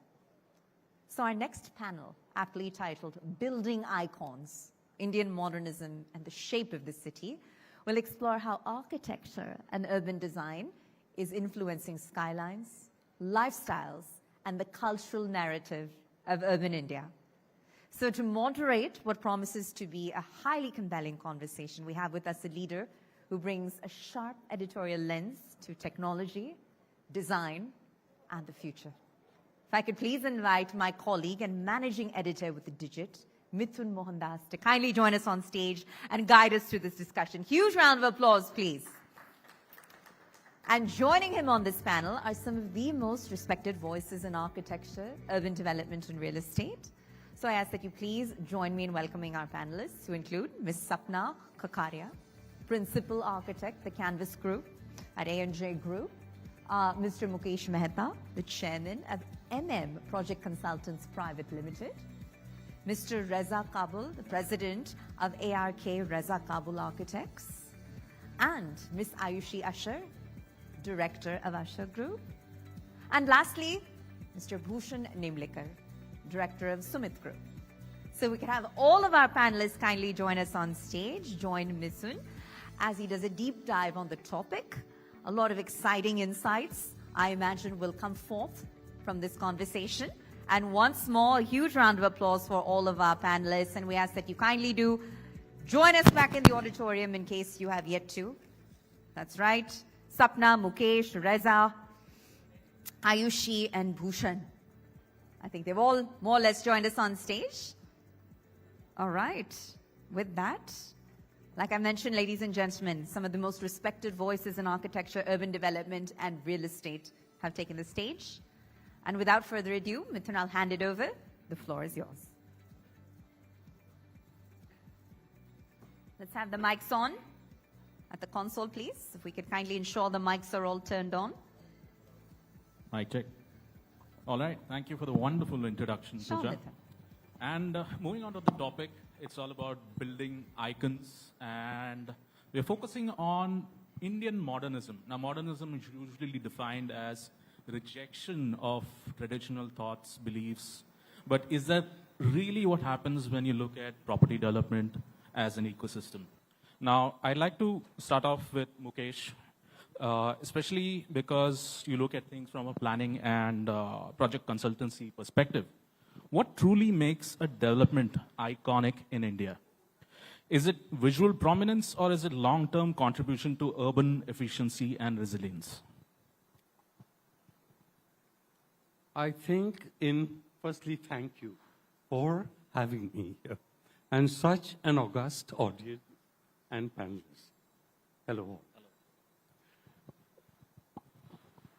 I believe that what we perceive as iconic design, there are two thoughts there. Some people feel that the form is more important than the function. And if you come up with these beautiful, sculptural, unique designs, that will sort of establish an iconic status. My company only deals with projects which are considered iconic.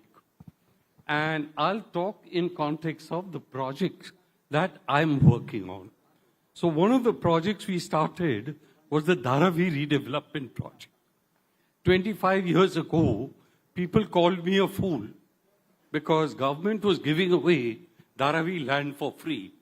And I said, no, that's a mistake. And we can do better than BKC. And everyone laughed at me. Today, you know, Mr. Adani has taken over, and I think he's going to make wonders. At that time, my thought was that a typical Mumbaikar does not want to get into Dharavi. And a slum dweller, that was the government thought. And the slum dweller should get low-cost housing and sort of do the standard SRA scheme. I went and met Mr. Balasaheb Thackeray, and I said, your slum scheme will fail. Luckily, I was an NRI at that time. So NRIs have the little extra pass to be able to sort of cross the line.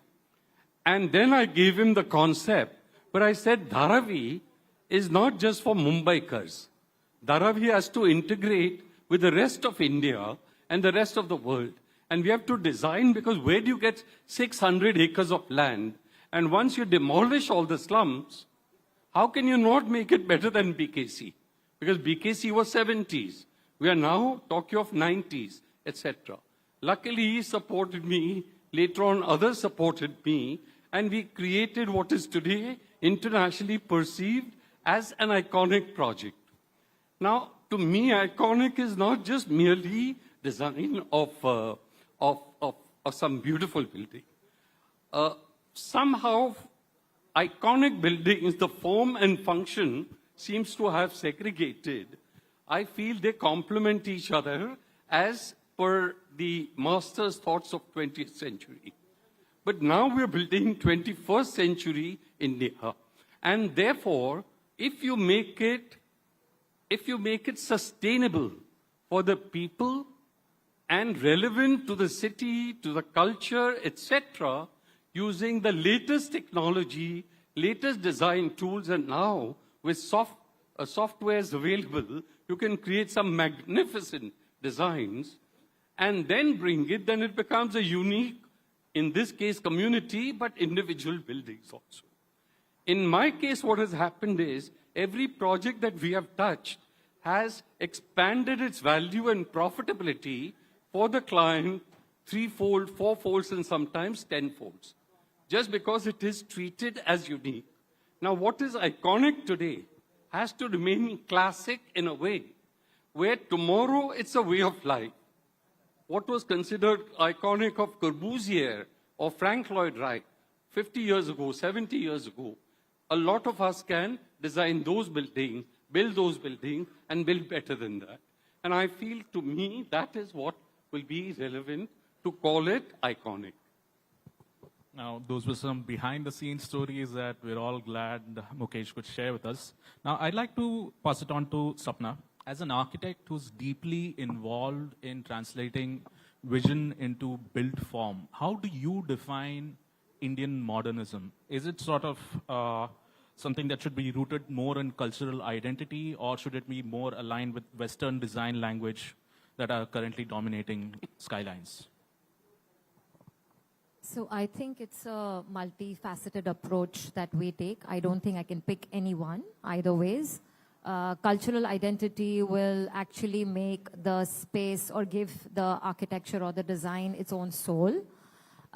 Imbibing global standards will make it relevant to the connected world. We are far more connected than we used to be. And keeping all that in mind, amalgamating everything will give you a space which is more humanizing. I think that is a factor that we forget. It's not about the cultural, it's not about how it looks, it's all about how it feels or how the person sitting, occupying that space actually feels. And I think amalgamating all these three things, which is, keeping them synthetic, will actually make it more livable. We talk about the spaces, how the commute happens. I'll just give you a small example. I was traveling to this place, and I don't know if all of you experienced the evening traffic. I actually had to get off my car, hike, hitch a ride on the way with a biker and reach here. This is what we are all struggling with today. So it's not about iconism. It's not about what it looks like. It's about creating spaces which are conducive to humans. Today, time is something which is so short of. So how do we actually make spaces where people can reach faster, they can access amenities faster, they can access their home faster, their office spaces faster. If we keep all that in mind and create environments or neighborhoods, that will give us better results. And then, of course, everything follows through. And one more very important thing is also keeping the environment in mind, because India does have extreme climatic conditions. So that is what will also define the comfort of the people occupying the spaces. So your HVAC quality, your lighting quality, what comes in, your water quality, your nutrition quality that you offer. So I think that also will take precedence over the other two factors. But I would say, in and all, if you combine all of these factors, is what will define good architecture or good design. At the end, it's the human who's also occupying that space that matters. Now, since you talked about environment, there's obviously the question that comes to mind is that of sustainability. So, Bhushan, I'd like to ask you about sustainability becoming integral to urban development. How can Indian modernism evolve to create iconic structures that are not only visibly striking, but also environmentally responsible?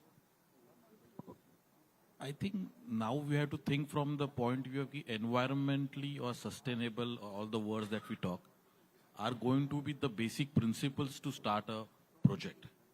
Because going forward, looking at the AQI levels that we are having, the people are facing construction issues we are facing.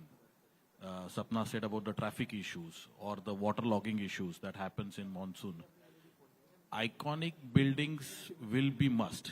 I think even the government of Maharashtra has come up with a resolution to have some iconic buildings. To give, we have a recent example, classic example of Dubai. After the Burj Khalifa, everything in Dubai changed. So we will require some kind of iconic buildings. Government will have to incentivize us to create more iconic buildings, help different architectures to give architecture kind of designs where there are a lot of restrictions because of the FSI regulations. Environmental will play a role where you have to see how your next generation perceives it. Because now when you think next generation thinks, can we have solar energy with us? Can we have proper storage, STP plants? That are now the basic things. But once you go high-rise, iconic in Mumbai is, we think about high-rise buildings. How high-rise buildings will be sustainable, how their electricity can be generated or regenerated, that will be a big issue. How parking maneuvering will happen, how if you are going to use more mechanical parkings, then how that is going to be sustainable in long run, that is going to be a challenge. So all these things, looking at environmental, sustainable and construction technology will have to come together to create some kind of synergies. And I think, as Mukesh sir said, a lot of technologies are available now. We can use them, and we have already, the construction industry has started using them for faster construction. Now we have to look at how we can create faster, better and sustainable construction. So that is going to be the key going forward. Now, thank you. Especially since you mentioned faster and Mumbai being a city that operates at a ridiculous pace, Ayushi, I'd like to ask you about the speed and scale at which developments happen in the city. And since we're talking about iconic structures, what differentiates a project that becomes a momentary landmark from one that earns sort of long-term cultural significance?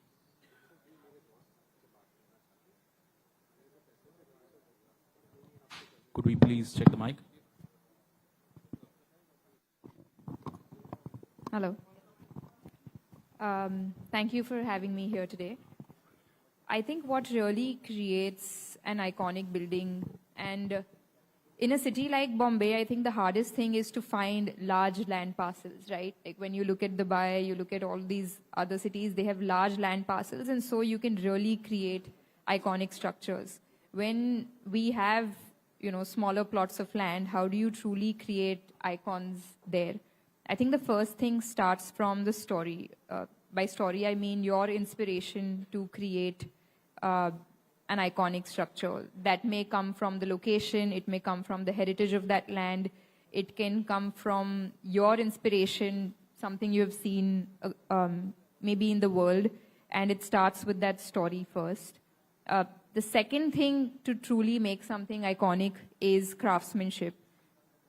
By craftsmanship, I mean the quality of materials that truly make a building timeless. Because that iconicity is not created in the first 2 years when you're constructing it. It has to be iconic after those 2-3 years, after you have handed it over, and customers are coming in, living, experiencing that building day in, day out. That's where it truly becomes an icon, and that's where craftsmanship really shows. And the third thing I would say is it has to leave something on the urban ecosystem. For example, we're doing a project on Pali Hill, and inevitably the story there is that it's a heritage plot, it's Dilip Saab's bungalow, and for us that was a very integral part of the story, that we wanted to stay true to the legacy that he has created. With craftsmanship, we really wanted to again do justice to that, and we have a complete stone-clad building there, which is one of its kind in Bombay. But the urban impact of that project is that we also have a museum there, which would, which would kind of serve the larger audience who can come in and experience that project and experience that building. Even though it's a luxury project, we have a separate space for a museum that would really kind of that embodies his legacy and his work.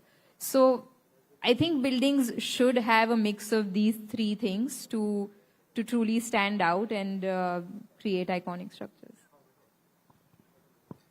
Now, as Indian cities scale rapidly, how can planning and infrastructure frameworks ensure modern developments ease mobility and services rather than intensifying urban stress? Now, all of you touched upon the urban stress bit quite a lot. Now, Mukesh, could you also give us a little insight on this? Yeah.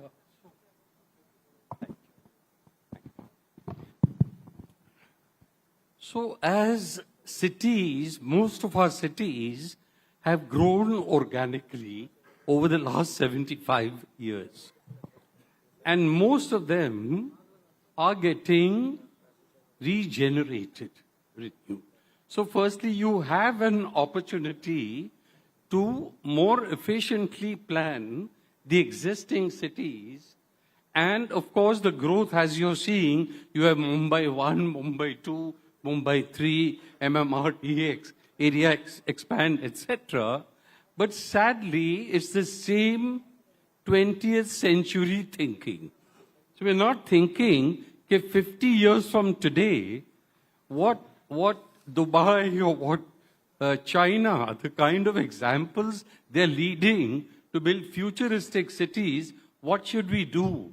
In fact, I've spoken to some senior officers in charge of some of these projects. And when I talk to them, that, sir, we have opportunity to create future where instead of us looking at Dubai or Singapore or China, Sudan and other countries which may come up 50 years, 20 years from now, should be looking at us. The officers don't want to see my face anymore. Because they're saying, ye standard jo hai, waise hi rehna chahiye. I feel that we have to make these cities essentially where quality of life becomes critical and it becomes a tourist attraction. There are 5 areas in which that happens. One is people travel from any part of the world to any other part of the world if for health tourism. For health reasons, they'll go anywhere. For business reasons, they'll go anywhere. For sightseeing, they'll go anywhere. Education, they'll go anywhere. Cultural experience, they'll go anywhere. So if we create these world-class cities with world-class whole system, then the quality of life becomes beautiful and you're going for the sake of that quality of life. And so planning that, we have to foresee 50 years from today what's going to happen. None of our cities, unfortunately, have seen that. Not only that, but even today, redeveloping Mumbai or redeveloping Thane or other parts, we are making the same mistake. So it's more of cut and paste architecture. It's if you look out, you can't identify really whether something new, creative is coming up. This is the fault of me and my peer group that is doing that, but also the developers who don't have the courage to take that risk and say, yes, we should be able to do it. And our fault because we are not able to market our ideas clearly. So if we look at it from that 20-year cycle, why should I have to go from Borivali to Nariman Point to do a business? That's what we're doing in Thane now. Walk to work. And so we'll create something where BKC starts looking like a poor cousin. And therefore, Thane becomes important. Navi Mumbai becomes important. Karjat, Panvel, all these places, you have massive opportunities. And even if you're rebuilding in Mumbai, make it absolutely world-class because the cost of construction is negligible in comparison to the cost of land. So why not give the best quality and emulate people like Oberoi or people like some of these fantastic developers, Lodha and others. And I feel they also can raise their standard even much, much higher. So I think if we do it in that context, we'll make a world mark. We've got 1.5 minutes on the counter, so this is the time for a nice, fun question, a little bit of forecasting, peering into the future, 20 to 30 years down the line. What is that one architectural or planning decision made today that may strongly define the identity and livability of future Indian cities? Anyone can start. Swapna, how about you? Does it work? Yeah. Okay. I think I'll continue from where I started. What will work is creating smaller ecosystems, smaller cities where everyone can live, work, recreate, creating communities where people feel a part of the community and not just, I'm just contradicting what you said about iconic buildings. You would look at an iconic building maybe for 5 seconds, but what you see at your eye level, what you feel at your eye level is going to be more important. So how you walk, how you communicate, how can you build eye contact with your neighbors, how you can go to a grocery store within 5 minutes, how can you reach your workplace within 10 minutes. I think that is what will define a successful living space in the next 20, 30 years, rather than, creating. Awesome. And Bhushan, you seem to be eager to share your 2 cents. Yeah. So, in a way, I agree because livability is going to be a key thing. People are less on time. Everybody has less time and they want more time for themselves, for their families. So, walk to work, mixed-use developments. I think that is going to be the quite good quality mixed-use developments that we see in Singapore, where people go to work, just walk to work. Even the restaurants are nearby, even the schools are nearby. If that kind of community building, if we are able to do. But in Mumbai, land holdings are very small. So to create mixed-use developments, maybe the bigger areas will be required or a cluster redevelopment will be required, where that will help us to do more mixed-use development. And with the mixed-use development, if the livability and becomes better, automatically that will create into some kind of iconic modernization. That's what I feel. Thank you. Yes, please, Mukesh. The communities, as Sapna said, as Bhushan said, are the core where you live. But I feel there needs to be that at the primary level. And then there's secondary level for the sake of economy of scale. For example, you can't have the Nita Ambani Center in 35 parts of Mumbai. Because that is the tertiary level or your court system or your other convenience system. And therefore, at primary, secondary, tertiary level of whatever you're living, convenience, depending on the frequency of use that you have, I think will improve the quality of life.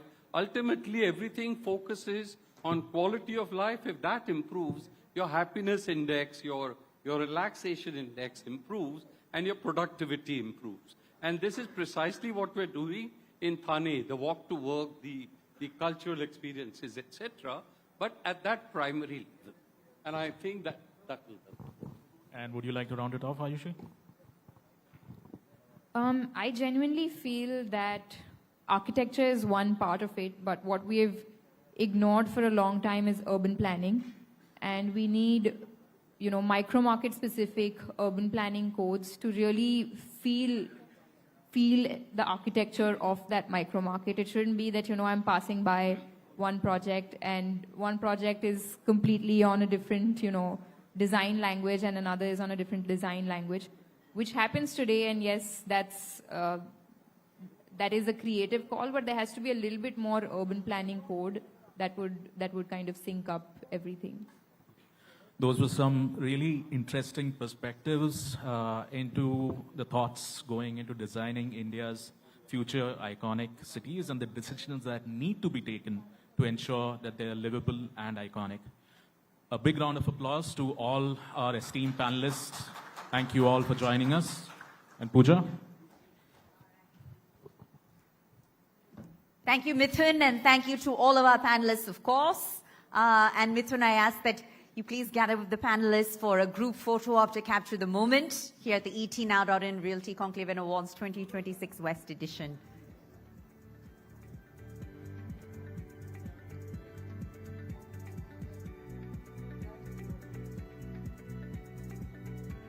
Thank you. And Mithun, I ask that you please present each of our esteemed panelists with a token of our appreciation, our way of saying thank you for being here. A memento, that's our symbol of gratitude.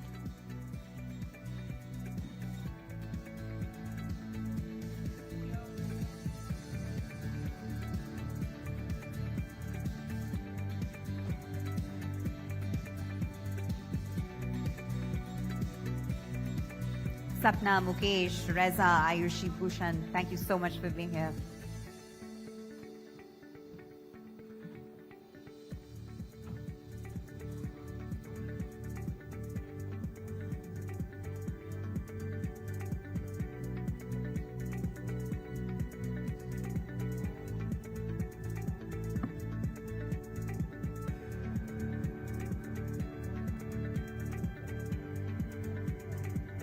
Wonderful.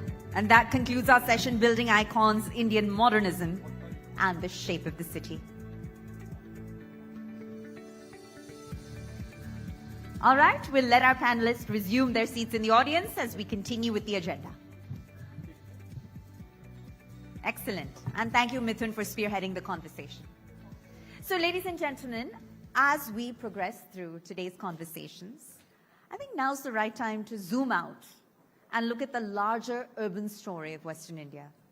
Because this region is witnessing such a powerful shift from standalone developments to mixed-use ecosystems, and from central business districts to emerging growth corridors, and from conventional real estate to experience-led urban spaces. I think I've named it all. So our next session, ladies and gentlemen, Urban Evolution, Trends Shaping Western India's Realty Landscape, will examine these forces that are redefining how cities across the region are planned, are built, and experienced across residential, commercial, and mixed-use developments alike. So to guide us through this incredibly broad topic, we again now bring with us a moderator who has a strong editorial perspective on design, on technology, and the urban future. That's right. If I could please invite my colleague and managing editor with Digit, Mithun Mohandas, back on stage to spearhead and guide us through this discussion. And Mithun, you're joined by a power-packed panel of leaders who are actively reshaping Western India's real estate footprint. And this is across asset classes, ladies and gentlemen. So I ask that my panelists please join me on stage one at a time as I announce their name. We've got Mr. Manan Shah, who's the Managing Director with MICL Group. If I could kindly have Manan join us on stage. And he's joined by a highly illustrious lineup of Mr. Vittal Suryavanshi, who's the CEO of Commercial Real Estate with the Phoenix Mills Limited. If Mr. Suryavanshi could join us. We've also got Mr. Harish Jain, H. Rishavraj Group. I could please have Sir on stage. Mr. Girish Chalwani, the co-founder of Lords of the Land. That's right, Lords of the Lands, and Vikram Mehta, Managing Director at Mesacon and President of BDA. All right, I think our panel is approaching the stage one by one.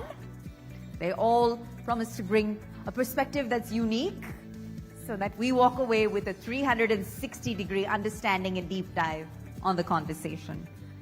That's right, ladies and gentlemen, we're talking urban evolution, the trends that are shaping Western India's realty landscape. And with that, I hand it over to you, Mithun. The floor is yours. Thank you very much, Pooja. And in the previous panel, we had quite a lot of interesting perspectives in the designs, the thoughts, the philosophies that go into, building cities for the future of India. Now, there's always a little look into the factors that are also unavoidable, the trends that are always present, and the ones that you need to factor into your planning decisions. Now, when we look at urban evolution, I'd like to start off with Manan. I'd like to start off with Vittal then. Moving from residential growth to commercial anchors, how are large format, commercial, and mixed-use developments redefining city centers? And are they also affecting consumption patterns in a similar manner? Hello. As we all know that our cities are, one hand, our cities are growing. On the other hand, our world is shrinking in terms of course, the scale is the same, but we are coming closer. So in that context, human-centric, if you have to really look at from human-centric designs, what are people expecting in a person's life in a day? When they come to office, they work. Obviously, they want the best of the workplaces. Secondly, they want F&B, entertainment, hotels, sports. If all the needs are taken care at one place, that's the best place to work for. And that's what customers are expecting today. That's one side of the story. The other side of the story is who are your occupiers? Your occupiers are global players, and global players have global expectations. They expect nothing less than best. Nothing. That's their expectation. The multinational companies, large companies, global companies, they want, which is as per global standards. So if you have to cater to all that kind of requirement, you have to have mixed use is the only way forward. And at Phoenix, we have realized this maybe much earlier than compared to our peers in the industry. And most of our developments have been human-centric, have been mixed-use. Mixed use,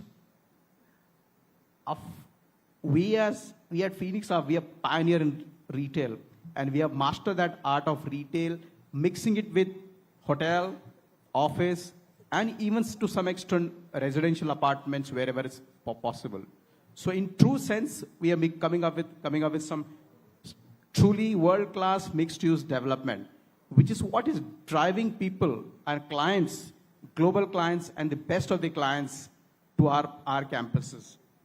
And I think the timing is fantastic because the clients' expectations have gone up, as I mentioned earlier.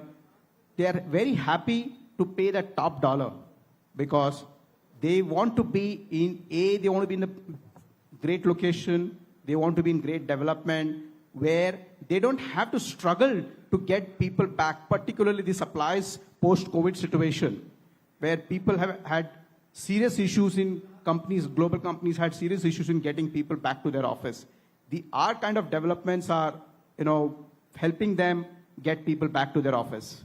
So mixed use is the way. And if you have to think from, as per global standards, you'll see world-class cities. Globally, you'll have underground metro station right there.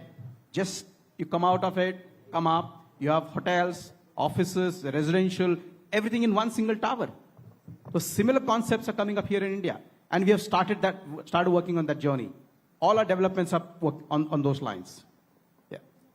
Truly. Now, most of the property ads that we see are quite mirroring what you just said. You'll see a mall in one corner, you'll see an office building, a data center in the back, and a couple of residential towers in the middle.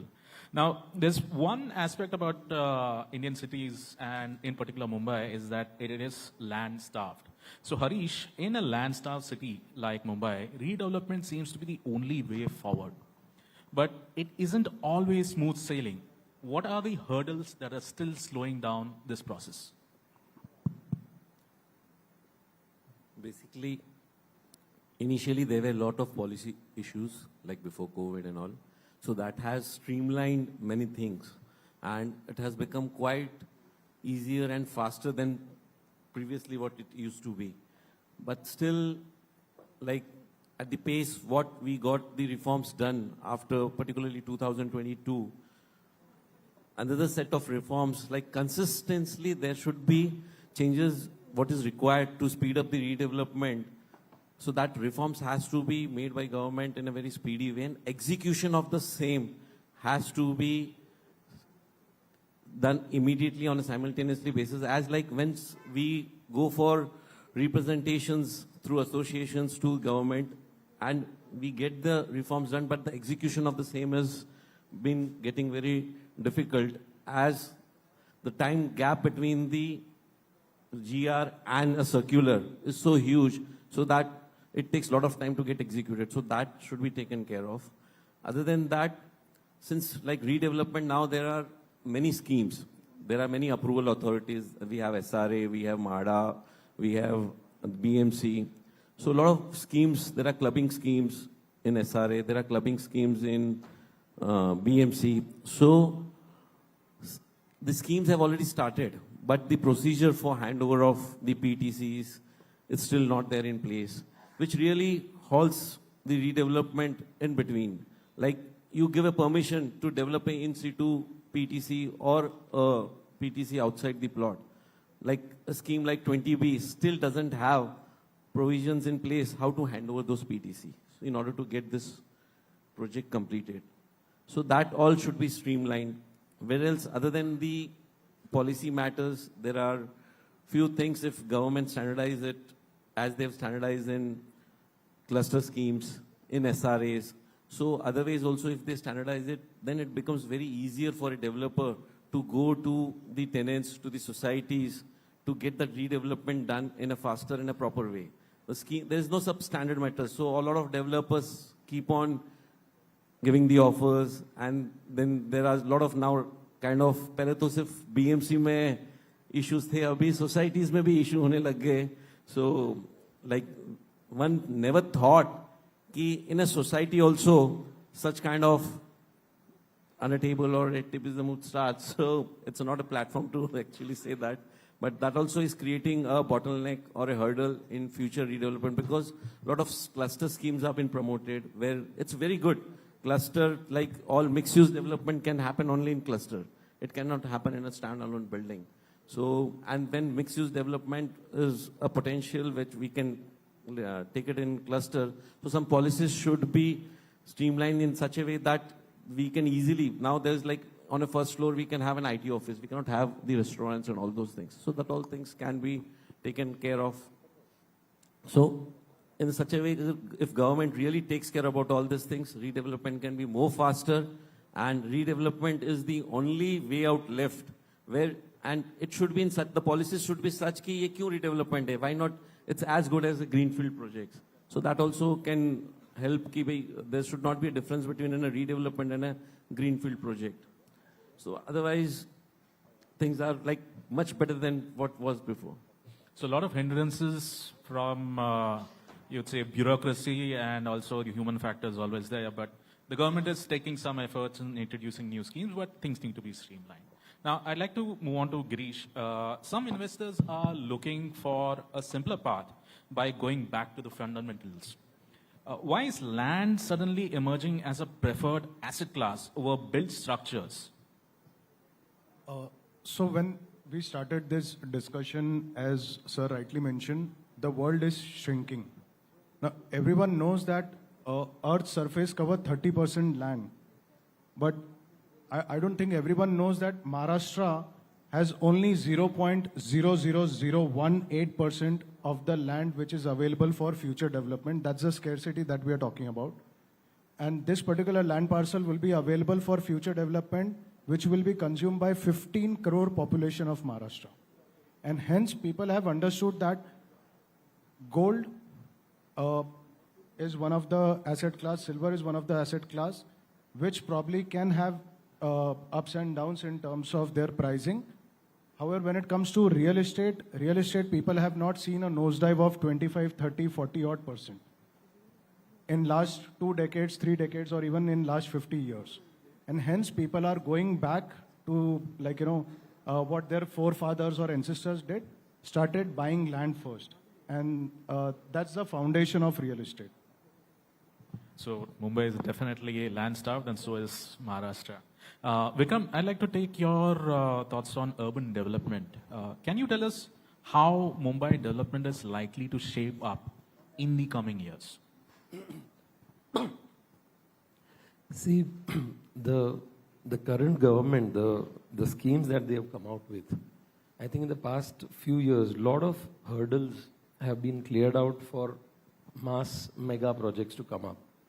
If you look at overall over the years, especially if I talk of Mumbai region as such, the whole approach was to control development. And suddenly with all these schemes that have come up in the DCPR and even in the UDCPR, the entire focus is now to unlock and unleash the potential of land. If you look at empowerment, the way they've empowered SRA, the way they've empowered MHADA, SRA now has a special cell which deals with removal of non-consenting slum owners. And we recently, the associations had met with the CEO of SRA. They gave us examples where they've cleared major projects of these hurdles in less than 50 days. So these kind of approach that comes from this government right now, I see a lot of shift to mega projects happening. Cluster redevelopment is a big push as far as this government is concerned. And if you look at MHADA also, the land parcels, they're no more, giving approval for smaller land parcels. They ensure that a larger land parcel is developed. So now you hear of, couple of acres of development happening. So I think this is what is going to shape the future of redevelopment in the coming years, in my opinion. Now, we've covered a lot of things, including human behavior, financing, looking at asset class in a completely different way, land starvation, and obviously the initiatives that are being taken by the government. But if we were to look at just one thing, this is from soil to skyscraper, just one factor, be it policy, infrastructure, lifestyle, or tech, which will be the single biggest architect of Western India's landscape by 2030? Anyone can take it. Okay, I'll repeat the question. If you had to pick one factor from policy, infrastructure, lifestyle, or tech, which will be the single biggest architect of Western India's landscape by 2030, which will it be? Infrastructure. Infrastructure. Infrastructure will play a very big and a major role. If we want to have life in Mumbai, infrastructure would be the architecture which we would really love to see in Mumbai or in Western India. As currently we can really see that what Coastal Road has played, the life which has been almost it was dead because everybody shifted to BKC from Nariman Point. Again, that has put in life in South Mumbai. Atal Setu, again it has put life in South Mumbai. So as if infrastructure, now we are planning to take this to Versova, we are planning to take this to Chaco, we are planning to take this to Mira Bhayandar, and then of course to Vadhavan Port where the new port has been constructed. So infrastructure, if it's properly planned in the way it is going, and the government is really playing a major role in speedy development of infrastructure, so I see maybe another 50, 100 years life in city of Mumbai. And other than that, like for beautification and the landscaping part, green greenery, environment, that also would play a major role. That also can be architect of Mumbai in order to have a better lifestyle, better improvement, and to have an standard as compared to some other cities in the world. So I feel infrastructure will play a major role. We are definitely land starved, but we are also starved on time. But I see, Vittal, you have the mic in your hand. Is there something you'd like to add? I think human-centric designs, capacity building. I think whatever infrastructure we are building today, it's not even good enough for today's requirement. If you start thinking maybe 10 years, 20 years, 30 years from today, and what are the requirements going to be, and designs have to be human-centric, how people are going to communicate, how people are going to travel, how people are going to work, how people are going to live. If those things are keeping in mind, if you start building capacities and start respecting humans, and I mean, again, they'll use the word human-centric designs, infrastructure, this is the extension of what he said, yeah? Now, thank you, Manan, for also joining us. And there was this one question that I kept for you. From a regional developer's perspective, which micro markets in Western India show the strongest long-term growth potential today? See, if you bottle down to Mumbai, today it's very difficult to point down a specific location because post-pandemic specifically, every single pocket has outperformed. But to bottle down, and if you want a specific answer, I feel western suburb has been holistic right from Andheri all the way till, I would say, Mirabai and the Daisar. You'll see that western suburb has always outperformed in the past 10 years in terms of absorptions for two principal reasons. Western suburb I have seen mainly, including my own projects, has always been layouts, mainly. South Mumbai side, you'll see more skyscrapers coming in. So people's shift in terms of mindset, in terms of requiring more facilities, amenities, or walking spaces. So I see if you are a western suburb lover, and overall as western absorption in Mumbai city specifically, I have always seen western outperforming the central and the eastern market. South Mumbai, yes, it's slightly more pricier. So sometimes it takes its own sweet time to convert into, like the TAT period is what we call. So the conversion time from typically which it used to be around a month or two has now gone up because the options have also increased. But Western, I feel, because there are larger land parcels available, good layouts available, good developers are working across the city, I've always seen that bottling down. Thank you for sharing your perspective. And with that, I believe time's up, like the big board says over there. Thank you all, gentlemen, for joining us for this very insightful panel. And we'd like a round of applause for our esteemed panelists. Thank you. All right, and can we also gather for a group photo op to capture the moment? Wonderful.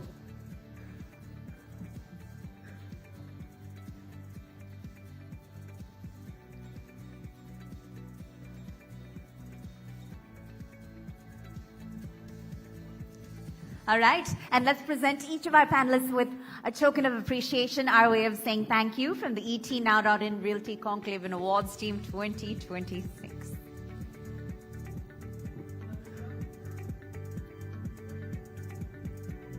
These are the pioneers who are leading the urban revolution, ladies and gentlemen. I think they've really done the conversation justice by sharing the trends that are shaping Western India's realty landscape as we know it.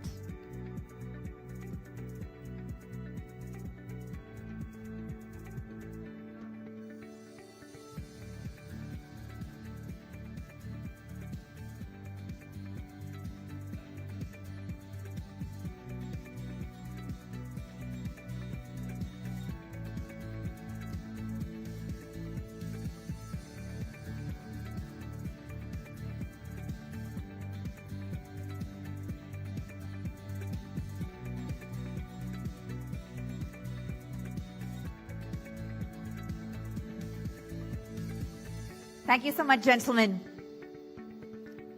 Thank you so much. Wonderful. All right. So, ladies and gentlemen, as we move forward, we now turn our attention to a critical pillar of real estate and economic growth. And that's, you guessed it, skills, employment, and entrepreneurship. And let's not miss innovation. So as the real estate sector continues to expand, its true strength lies in the talent it creates, the livelihoods it supports, and the innovation it fosters. So before we invite our guest of honor this evening for an incredibly intimate fireside chat, may I please request Ms. Shuchi Shukla, editor of TimesNow.in, to kindly come on stage and welcome our guest of honor with a token of appreciation. All right, let's have you on stage, ma'am. And now, if I could please invite our guest of honor, Shri Mangal Prabhat Lodha, Honorable Minister of Skill, Employment and Entrepreneurship and Innovation, Government of Maharashtra. A token of appreciation, please. Thank you for being here, to the Honorable Minister, and for truly raising the caliber of the event.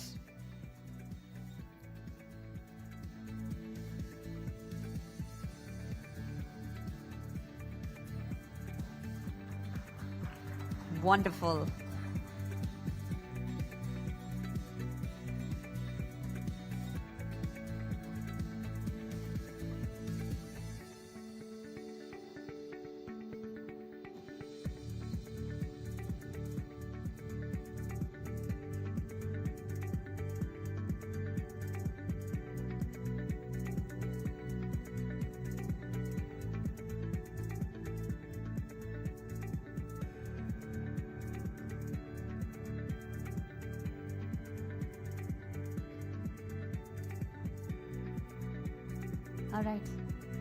All right. So now we'd like to take the opportunity to do a deep dive into a one-on-one fireside chat with the Honorable Minister himself, and it's my honor and privilege to take on this responsibility. So I'll make my way over to the podium, and I believe we've got 2 mics ready and on standby, so let's go ahead and get this started.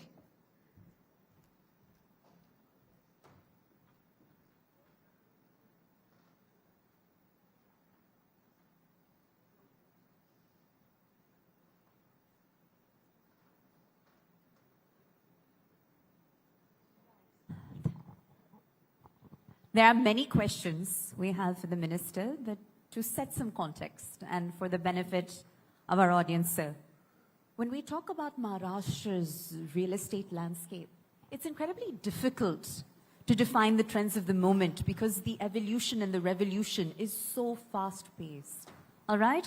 So, sir, if we were to walk down memory lane for a moment, when you first started your career, all right? And to fast forward to where we are now, what are some of the most remarkable trends in the real estate sector that have taken you by surprise, in spite of your background, in spite of your mastery and knowledge of the industry, sir? Thank you. Thanks for inviting me and giving me an opportunity to speak. The fact is that Mumbai is a city which welcomes everyone and give chance to everyone. Only thing is that only 5 to 7% people can pinpoint the chance and take advantage and move forward. Most of the people only remember that time it was a opportunity for me and I am not opted for it. So all those people who are sitting here are from those 5% who has realize the opportunity and encash it. What surprises me the most in Mumbai, sorry. No problem. और आप सब लोगों के लिए, because you're that 5%, जोरदार तालियां हो जाए, please. जी बोलिए sir. Mumbai is full of surprises,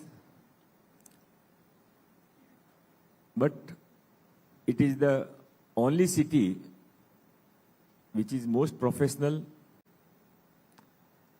full of honest people, full of hardworking young generation, and full of dreams. Adani ji was very big, but what he is now is only after he has started in Mumbai. Ambani ji was very big, but what he is now is only when he started in Mumbai. And all of us here and all of who are listening and will listen to Times Network, if they are in business, they want to become Ambani ji and Adani ji. Yes, if they are in politics, they think of Narendra Bhai Modi ji. What I want to say is this, that this city is always give chance to people who wants to move forward and give all the basic facilities for that. Only thing is that there are no shortcuts. You have to work very hard. You have to keep a long patience. And you should have the big dreams.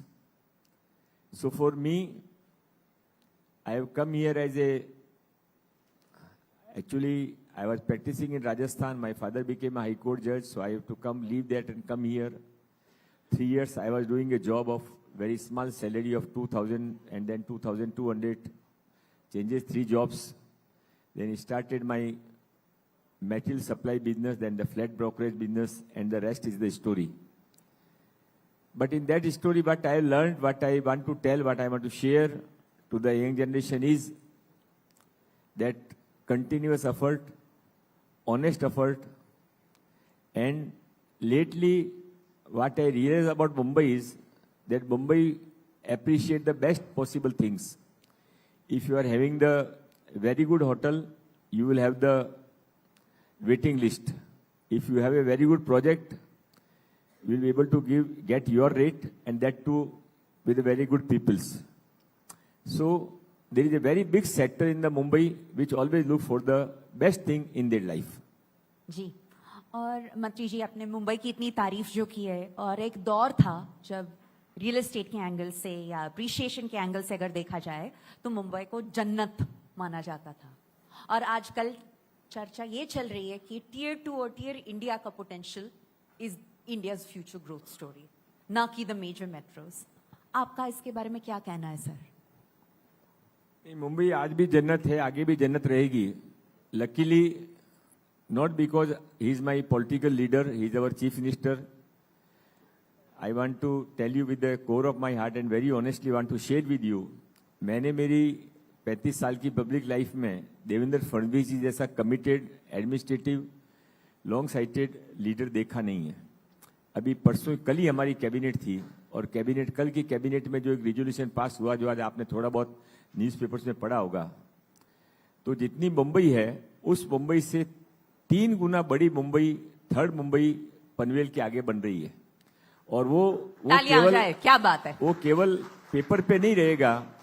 जैसा कि जब अटल सेतु बना था तब भी लोगों को ख्याल नहीं था कि ऐसा अटल सेतु बन जाएगा. जब कोस्टल रोड बनी तब भी लोगों को ख्याल नहीं आया. और आज आप सुबह के बाद 12 बजे के बाद कोई निकले होंगे तो वहाँ जो म्यूजिक बजना शुरू हुआ है, उसके बाद आपको पता लगेगा मुंबई के अंदर अभी जैसे ये एयरपोर्ट के लिए जो ट्रेन है, मेट्रो शुरू हुई है, 22-25 मिनट के अंदर आप ग्रांट रोड से एयरपोर्ट पहुंच जाते हैं. ये सब चीजें ड्रीम थी.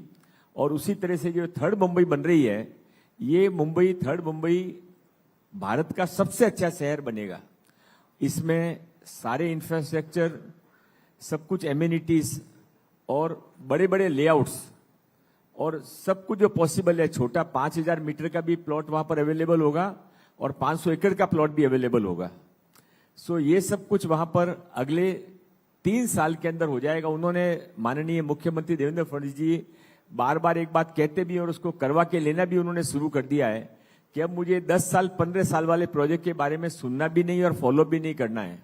जो प्रोजेक्ट शुरू करने के बाद आप 5 साल में खत्म कर सको, वो प्रोजेक्ट हमको लोगों के सामने लाने हैं. और 5 साल को वो हर बार घटाते जा रहे हैं. थोड़े दिनों के बाद तो आप देखेंगे कि प्रोजेक्ट शुरू होंगे और 3 साल में प्रोजेक्ट खत्म हो जाएंगे. This is what we need, this is what Mumbaikar deserve, and this is what the any best city in the world wants. If they want to give the good life to their people, they want this kind of infrastructure. क्या बात है, जोरदार तालियां. अब मंत्री जी, एक real estate industry का रियलिटी है, उसकी एक हकीकत ये भी है कि employ attrition rates are generally high sir. बहुत एम्प्लॉय टर्नओवर होता है, शायद इसलिए because a lot of developer and infrastructural families are family-owned and operated multi-generation businesses. तो सरकार की ओर से हम क्या उम्मीद रख सकते हैं in terms of policy change? या तो contractual workers को permanent बना दिया जाए या more friendly promotion from within? Sir, what can change? ऐसा हम क्या कर सकते हैं या सरकार से क्या उम्मीद रख सकते हैं such that it's a less fragmented space? आप क्या राय देना चाहेंगे? मैं भी बिजनेस में नहीं, बिजनेस अभिषेक संभालता है, फिर भी जो मुझे बिजनेस का एक्सपीरियंस है उसको मैं आपके साथ शेयर करना चाहूंगा। आपने जो बताया कि बहुत ज्यादा लोग छोड़ के चले जाते हैं, करते हैं, इट्स ए फैक्ट, पर उसका कारण क्या है? उसके बहुत सारे, एक कारण तो ये भी है कि बहुत सारे बिल्डर्स, करीब करीब हर कोई आदमी अभी रियल एस्टेट में आना चाहता है जी। तो एक साथ में बहुत सारी रिक्वायरमेंट निकली है। दूसरा बड़ा कारण ये है कि हमारे यहाँ कोई बहुत प्रोफेशनल कोर्सेज बहुत ज्यादा अवेलेबल नहीं है और इसलिए लोग ही बहुत कम हैं। अभी किसी को लाइसेंस में करना हो काम तो मुंबई में लाइसेंस के बिना तो कोई कंपनी चलती नहीं है। जैसे आप में से कोई लोग यदि गुजरात से कनेक्टेड होंगे तो अहमदाबाद में कोई लाइसेंस डिपार्टमेंट ही नहीं होता है, वहां तो आर्किटेक्ट ही सब कुछ करके ले आते हैं और यहाँ लाइसेंस के डिपार्टमेंट के बिना कोई रियल एस्टेट कंपनी काम नहीं कर सकती है। पर लाइसेंस के लिए हमारे पास में कोई कोर्स अवेलेबल नहीं है। हमारे पास में सेल्स के लिए भी, रियल एस्टेट की सेल के लिए कोई कोर्स अवेलेबल नहीं है। कंस्ट्रक्शन के मैनेजमेंट के लिए थोड़े बहुत कोर्सेज अवेलेबल हैं। तो अब धीमे धीमे ये वैसे सेकंड बिगेस्ट जॉब गिवर है कंस्ट्रक्शन कंपनी, कंस्ट्रक्शन फील्ड, पर इसके बाद भी इसके अंदर अभी तक कोई ऑर्गेनाइज वे के अंदर कोर्सेज शुरू नहीं हुए हैं और इसके लिए ये जो टर्न अराउंड है वो आप देख रहे हैं। और उसमें एक ये भी हो गया है कि लोग प्रोजेक्ट पहले ले लेते हैं, कंपनी बाद में बनाते हैं और इसलिए प्रोजेक्ट लेने के बाद में अभी कंस्ट्रक्शन करना है तो लाओ इसका आदमी उठा के लिया, ये कंपनी अच्छी चल रही है। रियल एस्टेट करना है, लाइसेंस करना है तो किसी ऑफिसर से पूछ लेते हैं भाई कौन कौन अच्छे आदमी है, तो वो बता देता है कि ये आदमी अच्छा है, ये आदमी अच्छा है, तो उनकी टीम लग जाती है उसको टेप करने के लिए। और आज कोई भी क्या करेगा, यदि आपके पास में अभी आप किसी को 5 लाख का पैकेज दे रहे हैं और यदि सामने वाला उसको कहेगा कि 15 लाख रुपया दो पर तुम मेरे पास में आ जाओ, तो कोई अपने यहाँ पर वो अमेरिका की तरह कमिटमेंट तो रहता नहीं है कि भाई एक बार मैंने कर दिया है तो अभी मैं नहीं छोड़ के जाऊंगा। तो ये चलता रहेगा, इसको we have to face with it. Only thing is that we should give good facility to our staff, we should treat them as a associate and उनको भी ये विश्वास होना चाहिए कि यहाँ पर लॉन्ग रन के अंदर हमारा फ्यूचर, दूसरी कंपनी में चेंज ओवर करने जाएंगे तो भी यहाँ पर हमारा अच्छा रहेगा। जी, और सर यही मुद्दा कुछ ही देर पहले उठा था कि अगर मुंबई को ग्रो करना है, एक्सपैंड करना है तो रीडेवलपमेंट के अलावा कोई रास्ता नहीं है। पर सर रीडेवलपमेंट का सबसे बड़ा शायद चैलेंज या दिक्कत ये होगी lack of trust and transparency. Sir कई बार बात यहाँ अटक जाती है कि इससे सोसाइटी मेंबर्स, चाहे सेक्रेटरी हो या चेयरमैन हो या ट्रेजरर हो, उनको अंदर ही अंदर कोई फायदे मिल रहे हैं इसलिए वो इस बिल्डर का साथ देंगे ना कि उसका, वगैरह वगैरह। तो जो ऑर्डिनरी टेनेंट है सर, उसके पास एक लैक ऑफ इंफॉर्मेशन, एक लैक ऑफ विजिबिलिटी है। इसको लेके आप क्या राय देना चाहेंगे? सोल्यूशन क्या है सर, जिससे कि अगर मैं एक बिल्डिंग में रह रही हूं, मेरा उतना हक है उस डिसीजन में अपना शेप देने का? नहीं, मुझे अभी आपके 3-4 सवाल के बाद में आपसे एक सवाल करना पड़ेगा कि आप टाइम्स नेटवर्क से आई हैं कि आप कोई रियल एस्टेट कंपनी को बिलोंग करती हैं? आपको सब अंदर की स्टोरियां पता है जी। तो ऐसा है कि ये तो सबसे बड़ा चैलेंज रीडेवलपमेंट के लिए, यस, आप जो बता रही हैं वो भी इंटरनल प्रॉब्लम्स, लाइजनिंग, ये सब लाइकिंग्स, ये सब चलता रहता है। पर मेरे ख्याल से वो बहुत छोटा सा इश्यू है। मेन इश्यू इंफ्रास्ट्रक्चर का है। मुंबई जब बना था तो मुंबई बना था बंगलोस के लिए, मुंबई बना था, बहुत कुछ बना तो ग्राउंड+1, ग्राउंड+2 की चाली के लिए। अभी वो ग्राउंड+2 की चाली, रोड वही रह गई, ड्रेनेज वही रह गया, वाटर सप्लाई सिस्टम वही रह गया, पार्किंग वही रह गया, फुटपाथ वही रह गए और ग्राउंड+2 की चाली बाद के अंदर ग्राउंड+7 की बिल्डिंग में कन्वर्ट हो गई। और अभी पिछले 4 सालों के बाद में, 4 सालों से तो ग्राउंड+7 की बिल्डिंग अभी ग्राउंड+25 और ग्राउंड+30 की बनती जा रही है। तो इसका एंड क्या आने वाला है? ये तो ना तो रोड बड़ी हो रही है, ना कोई और इंफ्रास्ट्रक्चर बड़ा हो रहा है। तो वो रियल चैलेंज है और ये आगे आने वाले समय में इतना बड़ा प्रॉब्लम हो जाएगा कि वो लोगों को घर तो बहुत अच्छा दिखेगा पर थोड़े दिनों के बाद में ऐसा मन होगा कि घर के बाहर निकलूं ही नहीं, घर के छोटे कॉर्नर में लैपटॉप लगा के वहीं से मैं ऑफिस चलाऊं तो ज्यादा अच्छा है, सप्ताह में कम से कम 2-3 दिन तो। क्योंकि ये ट्रैवलिंग इतनी ज्यादा प्रॉब्लम हो जाएगी, ट्रैफिक की प्रॉब्लम हो जाएगी। हमारी सरकार ने एक अच्छा काम किया, कॉन्क्रीटाइजेशन ऑफ रोड किया, पर उससे रोड की क्वालिटी सुधर सकती है, रोड की कैरिंग कैपेसिटी नहीं सुधर सकती। और कुछ हमारे लोगों की आदत भी है, अभी कोई भी रोड ऐसी नहीं है कि जिसकी कम से कम 1 लेन या 2 लेन पार्किंग में बंद नहीं रहती है। यदि वो पार्किंग की गाड़ियां जो पब्लिक पार्किंग अवेलेबल है, 25,000 से ज्यादा पब्लिक पार्किंग मुंबई शहर के अंदर और मुंबई के विभिन्न इलाकों में खाली पड़ी है, पर हम लंदन अमेरिका में जाएंगे तो 200 मीटर दूर अपनी गाड़ी लगा के आएंगे और रूल के हिसाब से चलेंगे, पर यहाँ तो हमको घर के बाहर ही गाड़ी लगानी है। तो वो जो रोड की कैरिंग कैपेसिटी कम हो गई है और सारा ये इंफ्रास्ट्रक्चर पूरा कमजोर हो चुका है, इसका कोई इलाज किसी के पास में नहीं है। भगवान श्री राम भी एक बार वापस आ जाए वनवास के बाद धरती पर, तो वो भी कुछ नहीं कर पाएंगे। तो इसके लिए तो मुंबई के बाहर थर्ड मुंबई बनाना, मुंबई के बाहर डेवलपमेंट करना, और उसको लोग वहाँ यदि इंफ्रास्ट्रक्चर अच्छा है तो जैसे अपन देख रहे हैं दिल्ली का आप एग्जाम्पल ले लो, दिल्ली बहुत सुंदर थी पर दिल्ली दिल वालों की, पर दिल्ली जब नोएडा बन गया तो लोग नोएडा को दिल्ली से भी ज्यादा प्रीफर करते हैं क्योंकि वहाँ इंफ्रास्ट्रक्चर सारा आ गया। ऐसा जो भी माननीय देवेंद्र फडणवीस जी थर्ड मुंबई बना रहे हैं, उसका यदि इंफ्रास्ट्रक्चर बहुत अच्छा आ गया और साथ में जॉब क्रिएशन भी आ गया। नवी मुंबई उस समय बहुत साल पहले बना था, पर वो इतना सक्सेस इसलिए नहीं हुआ कि वहाँ जॉब क्रिएशन साथ में नहीं था। तो यदि अभी जो माननीय देवेंद्र फडणवीस सोच रहे हैं, उसमें जितना वहां पर लोग रहने को आ रहे हैं उतना ही वहां पर जॉब क्रिएशन भी हो रहा है वर्क टू वर्क वाले सिस्टम के अंदर। तो ये थर्ड मुंबई वाला कंसेप्ट यदि सक्सेस होगा तो ये जो शहर में रहने वाले पुराने लोग हैं उनकी लाइफ भी अच्छी होगी। क्या बात है। और मंत्री जी, जो हमारे ऑडियंस में रियल एस्टेट में इन्वेस्ट करने की सोच रहे हैं, शायद उनके सामने 2 रास्ते हैं या 2 तरह की सोच हो सकती है। एक शायद ये कि आई मिस द मोमेंट, वो मौका गया, मैंने गवा दिया, इट्स टू लेट। और शायद दूसरी सोच ये हो कि जब जागो तब सवेरा। आप इन दोनों सोच में से किस में ज्यादा यकीन रखते हैं? नहीं, अभी क्या ट्रेंड चल रहा है मुझे मालूम नहीं है, पर मुझे बेसिकली लगता है कि इन्वेस्टमेंट के लिए जिसको भी करना होता है उसके लिए शेयर मार्केट बेस्ट होता है।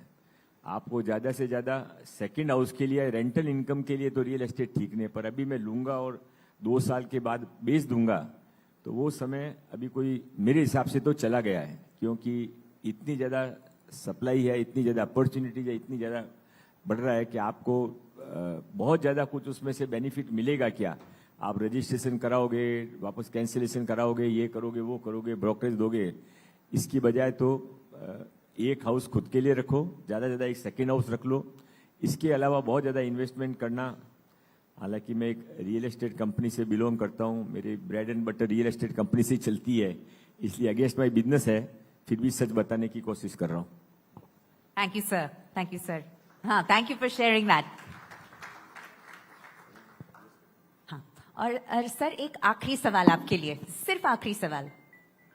सर अगर आपको एक ही लाइन में जवाब देना हो, मुंबई के लिए आगे की दौर में आपका क्या विजन है सर?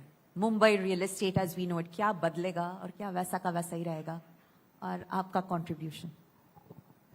मुंबई का रियल एस्टेट तो कितना बदलेगा मुझे मालूम नहीं है, पर रियल एस्टेट के लोगों को जरूर बदलना चाहिए। कैसे बदलना चाहिए? क्या तो बात है। मैं 2 बातें जरूर सबसे शेयर करना चाहूंगा।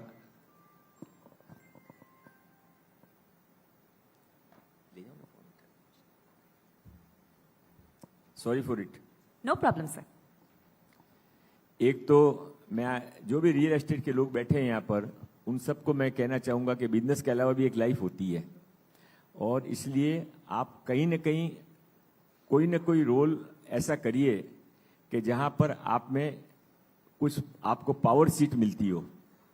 जैसे कि कुछ नहीं होगा तो अपनी सोसाइटी का चेयरमैन बनिए, अपने क्लब के चेयरमैन बनिए, जिस क्लब में भी आप जाते हैं। रियल एस्टेट के किसी में जाइए, अपने जिस कम्युनिटी से बिलोंग करते हैं उस कम्युनिटी के अंदर कुछ आप पद बनिए, क्योंकि आज के समय के अंदर बिना पावर के आपका रिकॉग्नाइजेशन बहुत कुछ ज्यादा होता नहीं है। पैसे तो आपके पास बहुत रह जाएंगे, पर पैसे वो आपके पास ही रह जाएंगे। जब आपके पास पावर आता है, आप लोगों में मिक्स होते हैं, तो ही आपकी सक्सेस रेट बढ़ती है।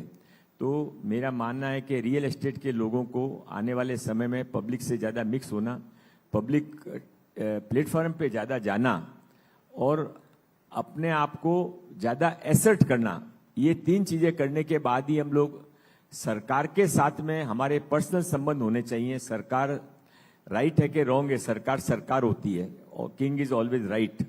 और इसके लिए अदर देन बिजनेस भी आपके यदि अधिकारियों से और लोगों से संबंध है तो ही आप रियल एस्टेट के अंदर दूसरों से आपकी लाइन थोड़ी अलग और बड़ी खींच पाएंगे. Ladies and gentlemen, Shri Mangal Prabhat Lodha, the Honorable Minister. Huge round of applause, please. Sir, हम चाहेंगे आप हमारे साथ जुड़े रहें.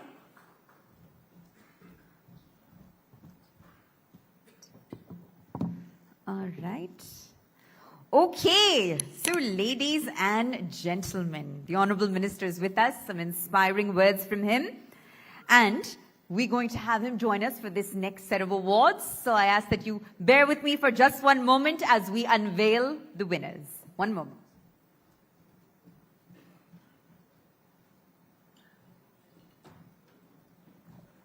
All right. I've just gotten my hands on the list. Before we continue, a huge round of applause once more for our guest of honor. And it's going to be incredibly special to receive the award from him especially. So with that, we're saluting excellence, we're celebrating stalwarts across the real estate sector, and this next category absolutely does this platform justice, and that is Residential Property of the Year, ladies and gentlemen. And for this particular award, I'm going to announce the project along with the company.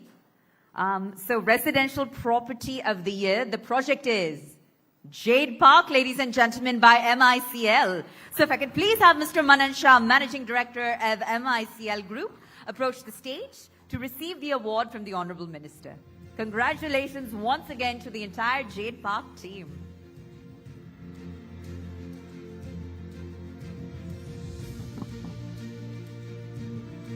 Wonderful. And with that, we move on to the next category, ladies and gentlemen, which is Excellence in Luxury Redeveloper of the Year. And it's for the project H. Rishabh Raj Aviana. So if I can please have Mr. Harish Kumar Jain, the founder and managing director, on stage. That's right. Congratulations once again. Excellence in Luxury Redeveloper of the Year. And we move on to the next category, ladies and gentlemen, and that is Most Promising Integrated Development. That's right, Most Promising Integrated Development, and the project that takes away the honors is SP Kingston of Pune. So can we please have the team on stage that joins us from Shapurji Pollenji Real Estate. We've got Mr. Gaurav Bhutani, National Head, Business Development and Corporate Planning, Mr. Arvind Singhal, Lead Marketing, and Rishabh Kandar, GM Business Development and Corporate Planning. And with that, we move on to the next category, which is Excellence in Delivery, ladies and gentlemen. And in this category, Excellence in Delivery, the project that walks away with top honors is Chandak Group. So can we please have Mr. Rahul Doifode, Deputy General Manager Planning, Mr. Kamlesh Kalgudkar, Deputy Manager Projects, and Mr. Saurabh Patel, Senior Manager Marketing of Chandak Group, kindly do join us on stage to receive the award. Again, ladies and gentlemen, this is for Excellence in Delivery, and it goes to Chandak Group. Congratulations once again. All the more special to receive the award by the Honorable Minister. And with that, we move on to Excellence in Luxury Project of the Year. And ladies and gentlemen, in this category, Excellence in Luxury Project of the Year, it goes to the project One Lux Veena Insignia. So can we have the Veena Developers team on stage to please receive the honor? If we could have Mrs. Avni Sanghvi and Mr. Nikunj Sanghvi, both directors at Veena Developers, receive the award. All right. With that, we move on to our next category, ladies and gentlemen. We're keeping them swift, keeping them coming. Exceptional Project of the Year. And it goes to 25 Downtown, 25 Residences. So again, if we could have the 25 Residences team on stage. We've got Mr. Rupam De, Head of Marketing and Brand, and Anaida, CCO. Rukumani Sen, Chairman Officer at Hubtown. Let's have the team on stage, please. Exceptional Project of the Year. With that, we move on. The next is All right. We'll move on to the next category, ladies and gentlemen, which is Excellence in Redevelopment Projects, and it goes to Sumit Group. So can we please have Ms. Amruta Jamid, Head of Marketing and Branding Operations with Sumit Group, and Mr. Sanket Sakpal from Sumit Group kindly approach the stage in receiving the honor. Again, this is for Excellence in Redevelopment Projects. Next is iconic project in Western Suburbs. And it's for the project Link Bay Residency by Adani Realty. So if you could please have Mr. Rajiv Dash, HOD of Sales and Marketing, Adani Realty, kindly approach the stage to receive the honor. Congratulations. All right, we move on to Excellence in Construction Quality, Western Suburbs. And the winner in this category, Excellence in Construction Quality, Western Suburbs, is Mesicon Group. So can we please have the Mesicon Group team on stage? Mr. Vikram Mehta, Director of Mesicon Group and President of VDA Group. Let's please have them on stage. And with that, we move on to Residential Project of the Year. And the winner is, for Residential Project of the Year, Bhumi Lakescape. And the group, congratulations once again to Bhumi Lakescape and the Bhumi Group at large. If we could please have the director, Mr. Samarth Doshi, on stage to accept the honor. All right. With that, we move on to our next category, which is Excellence in Thematic Project. And it goes to the project Mayfair, codename Coral Mira Road by Mayfair Housing. So let's please have Mr. Nitin Nagpal, Chief of Sales and Marketing, on stage to kindly receive the honor. Excellence in Thematic Project. And with that, we move on to Ultra Luxury Project of the Year, ladies and gentlemen. And it goes to the project The Legend by Usher. And this is by the Usher Group, of course. So if we could please have Miss Ayushi Usher, Director of Usher Group, on stage to receive the award. Is the Usher Group here, please, to receive the coveted honor? Congratulations once again. All right. And now we move on to Excellence in Plotted Developments. And it goes to the project Lords of the Lands by Lords of the Land. So could we please have Mr. Girish Chalmania, co-founder, on stage to receive the honor. Congratulations once again. This is for Excellence in Plotted Developments. With that, we move on to Developer of the Year, Western Suburbs. And the winner is RNANG. So if we could please have the CEO, Hari Nair, on stage. Can we please have Mr. Hari on stage to receive the honor? Again, from RNANG for Developer of the Year, Western Suburbs. And with that, we move on to Luxury Project of the Year. And it goes to the project Aradhya Avan by MICL. So if we could, a repeat winner tonight, if we could have Mr. Manan Shah, Managing Director of MICL Group, on stage to receive the honor. And with that, we move on, ladies and gentlemen. The next category is Excellence in Mid-Segment Homes. And it goes to Shikara Constructions. So if we could please have Mr. Ashok Mehra, Managing Director at Shikara Constructions, on stage to receive the honor. This is, again, Excellence in Mid-Segment Homes.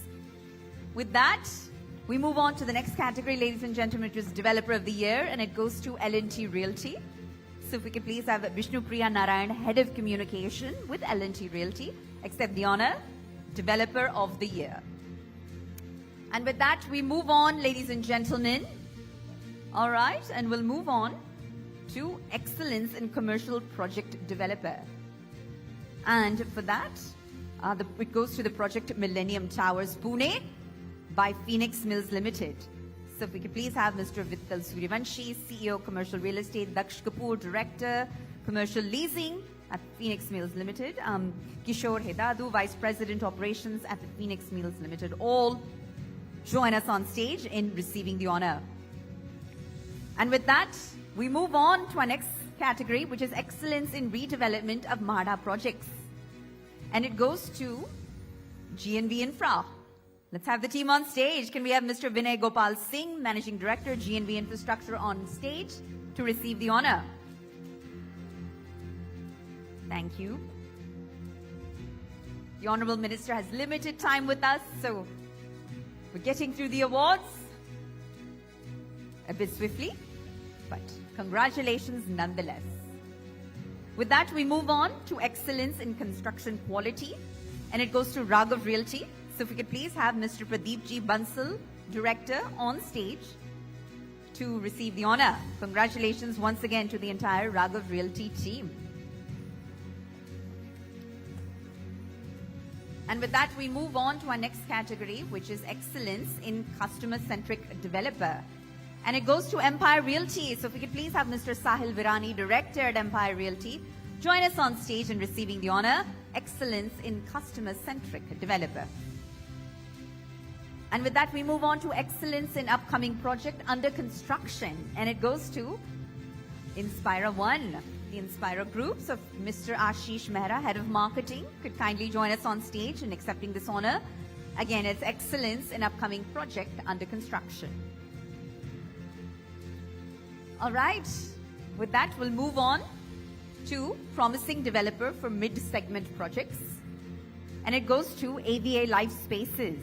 So can we please have Mr. Alok Chaube, promoter, and Mr. Vijay Tripathi, also promoter at AVA Life Spaces, kindly take the stage. That's right, Promising Developer for Mid-Segment Projects. All right, with that we move on to our next category, ladies and gentlemen, which is Super Luxury Project Completed, Western Suburbs. And it goes to the project Mirchandani Triton by the Mirchandani Group. So if we could please have Mr. Aditya Mirchandani, VP Projects, Director, Mirchandani Group, Sahil Mirchandani, also Director, kindly join us on stage in accepting the honor. That's right, Super Luxury Project Completed, Western Suburbs. And with that, we move on to Excellence in Real Estate Visionaries. And it goes to Panchanad Group.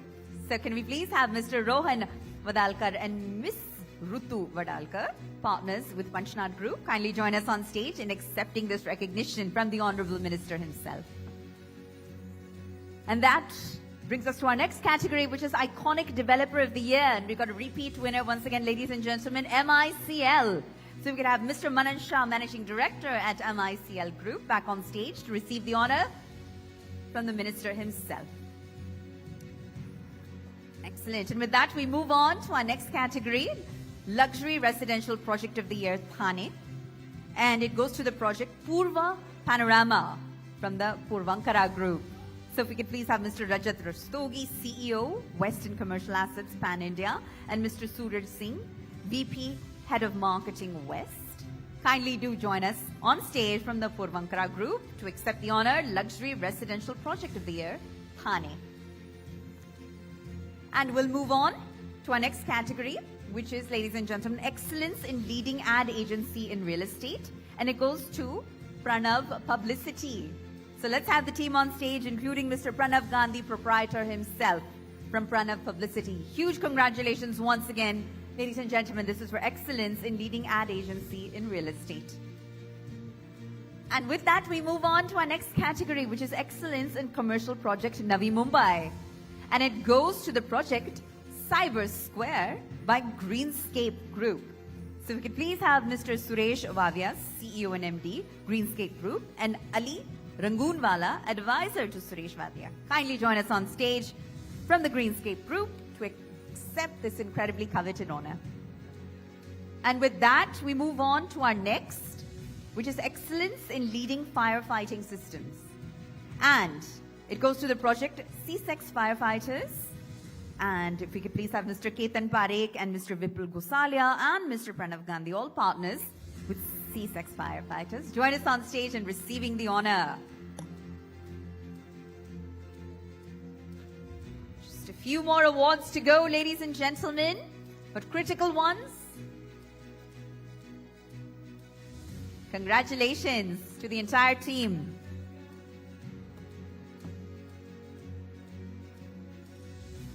All right, can we please move on to the next category, which is Innovative Marketing Campaign. And it goes to the project Bandra Bay by Lighthouse Luxury. So if we could please have Mr. Sumesh Mishra, founder, Lighthouse Luxury, plus Murtuza Papiwala, co-founder, on stage to accept the honor from the minister himself. And with that, we move on to our next category, which is Luxury Project of the Year. And it goes to the project Suji Seacrest. If we could have the Suji Group team on stage, that is Mr. Jitendra Raval, partner, and Prasanna Karnik, director, both joining us from the Suji Group. This is for Luxury Project of the Year. All right. And for the project, it's Suji Seacrest. With that, we move on to our next category, ladies and gentlemen, which is legendary woman leader in Indian real estate. And for this highly coveted category, legendary woman leader in Indian real estate, it's my honor and pleasure to please welcome Dr. Ketki Kasbekar. So ladies and gentlemen, she's a pioneering real estate leader, an author, and a champion of women's leadership with 26 plus years of experience, excellence, 3 doctorates, and impactful roles with MCA, Niti Aayog, and NAREDCO. She truly inspires change. Huge round of applause. Thank you so much to Dr. Ketki Kasbekar, legendary woman leader in Indian real estate. All right. And with that, we move on to Luxury Developer of the Year, and it goes to Tribeca Developers, ladies and gentlemen. So if we could please have Snehal Kannade, Vice President Design, Tribeca Developers, please come on stage to receive this highly coveted honor. All right. Just a few more awards to go, ladies and gentlemen.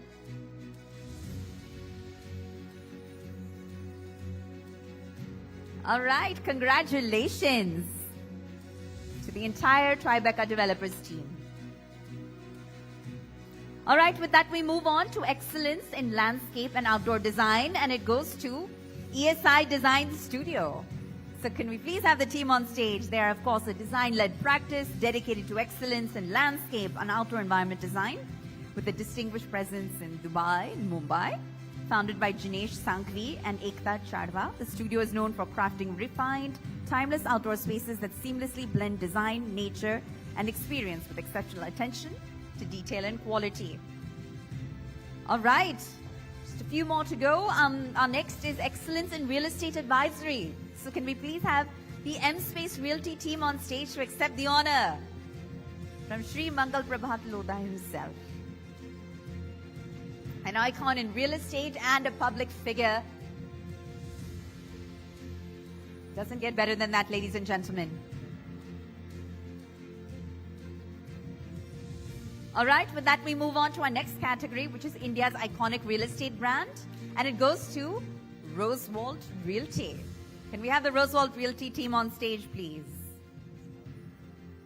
All right, and with that we move on to excellence in upcoming project under construction, which goes to Inspira, won by the Inspira Group. Can we have Ashish Mehra, Head of Marketing, on stage to receive the honor, please?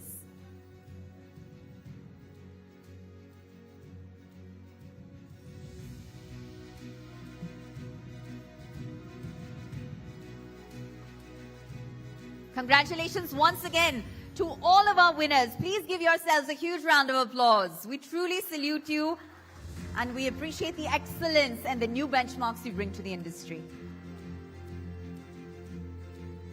And a final round of applause for our guest of honor, Shri Mangal Prabhat Lodha. Wonderful. All right, thank you so much. So with that, ladies and gentlemen, as we come to the close of the ETNow.in Realty Conclave Awards West Edition, it's clear that today has been about more than just buildings and balance sheets. It's been about vision, responsibility, and the future of our cities. So we've heard from leaders like yourselves who are shaping skylines, who are influencing policy and driving innovation by building communities that will define how India lives, works, and grows in the years ahead. So a special thank you to all of our partners for their unwavering support. Again, we're powered by Adani Ambuja Cement. Our home loan partner is LIC Housing Finance Limited. Our online realty consultant partner is Roof and Floor. Our celebration partner is Radico, Spirit of Excellence. Our digital outdoor partner, Add-on Mo, and our publicity partner, Pranav Publicity. But thank you to all of you for making this platform meaningful and impactful. Because, you know, our audience, whether it be developers, architects, planners, investors, and industry professionals, we thank you for being such an incredibly warm, welcoming, and well-informed audience and a part of today's conversations. So as Western India continues its ascent as a real estate powerhouse, one thing is clear: the future belongs to those who build with purpose, innovation, and sustainability at the core. So we formally conclude the ETNow.in Realty Conclave Awards West Edition. We ask that you kindly please do join us for dinner and have a lovely evening ahead. Thank you so much.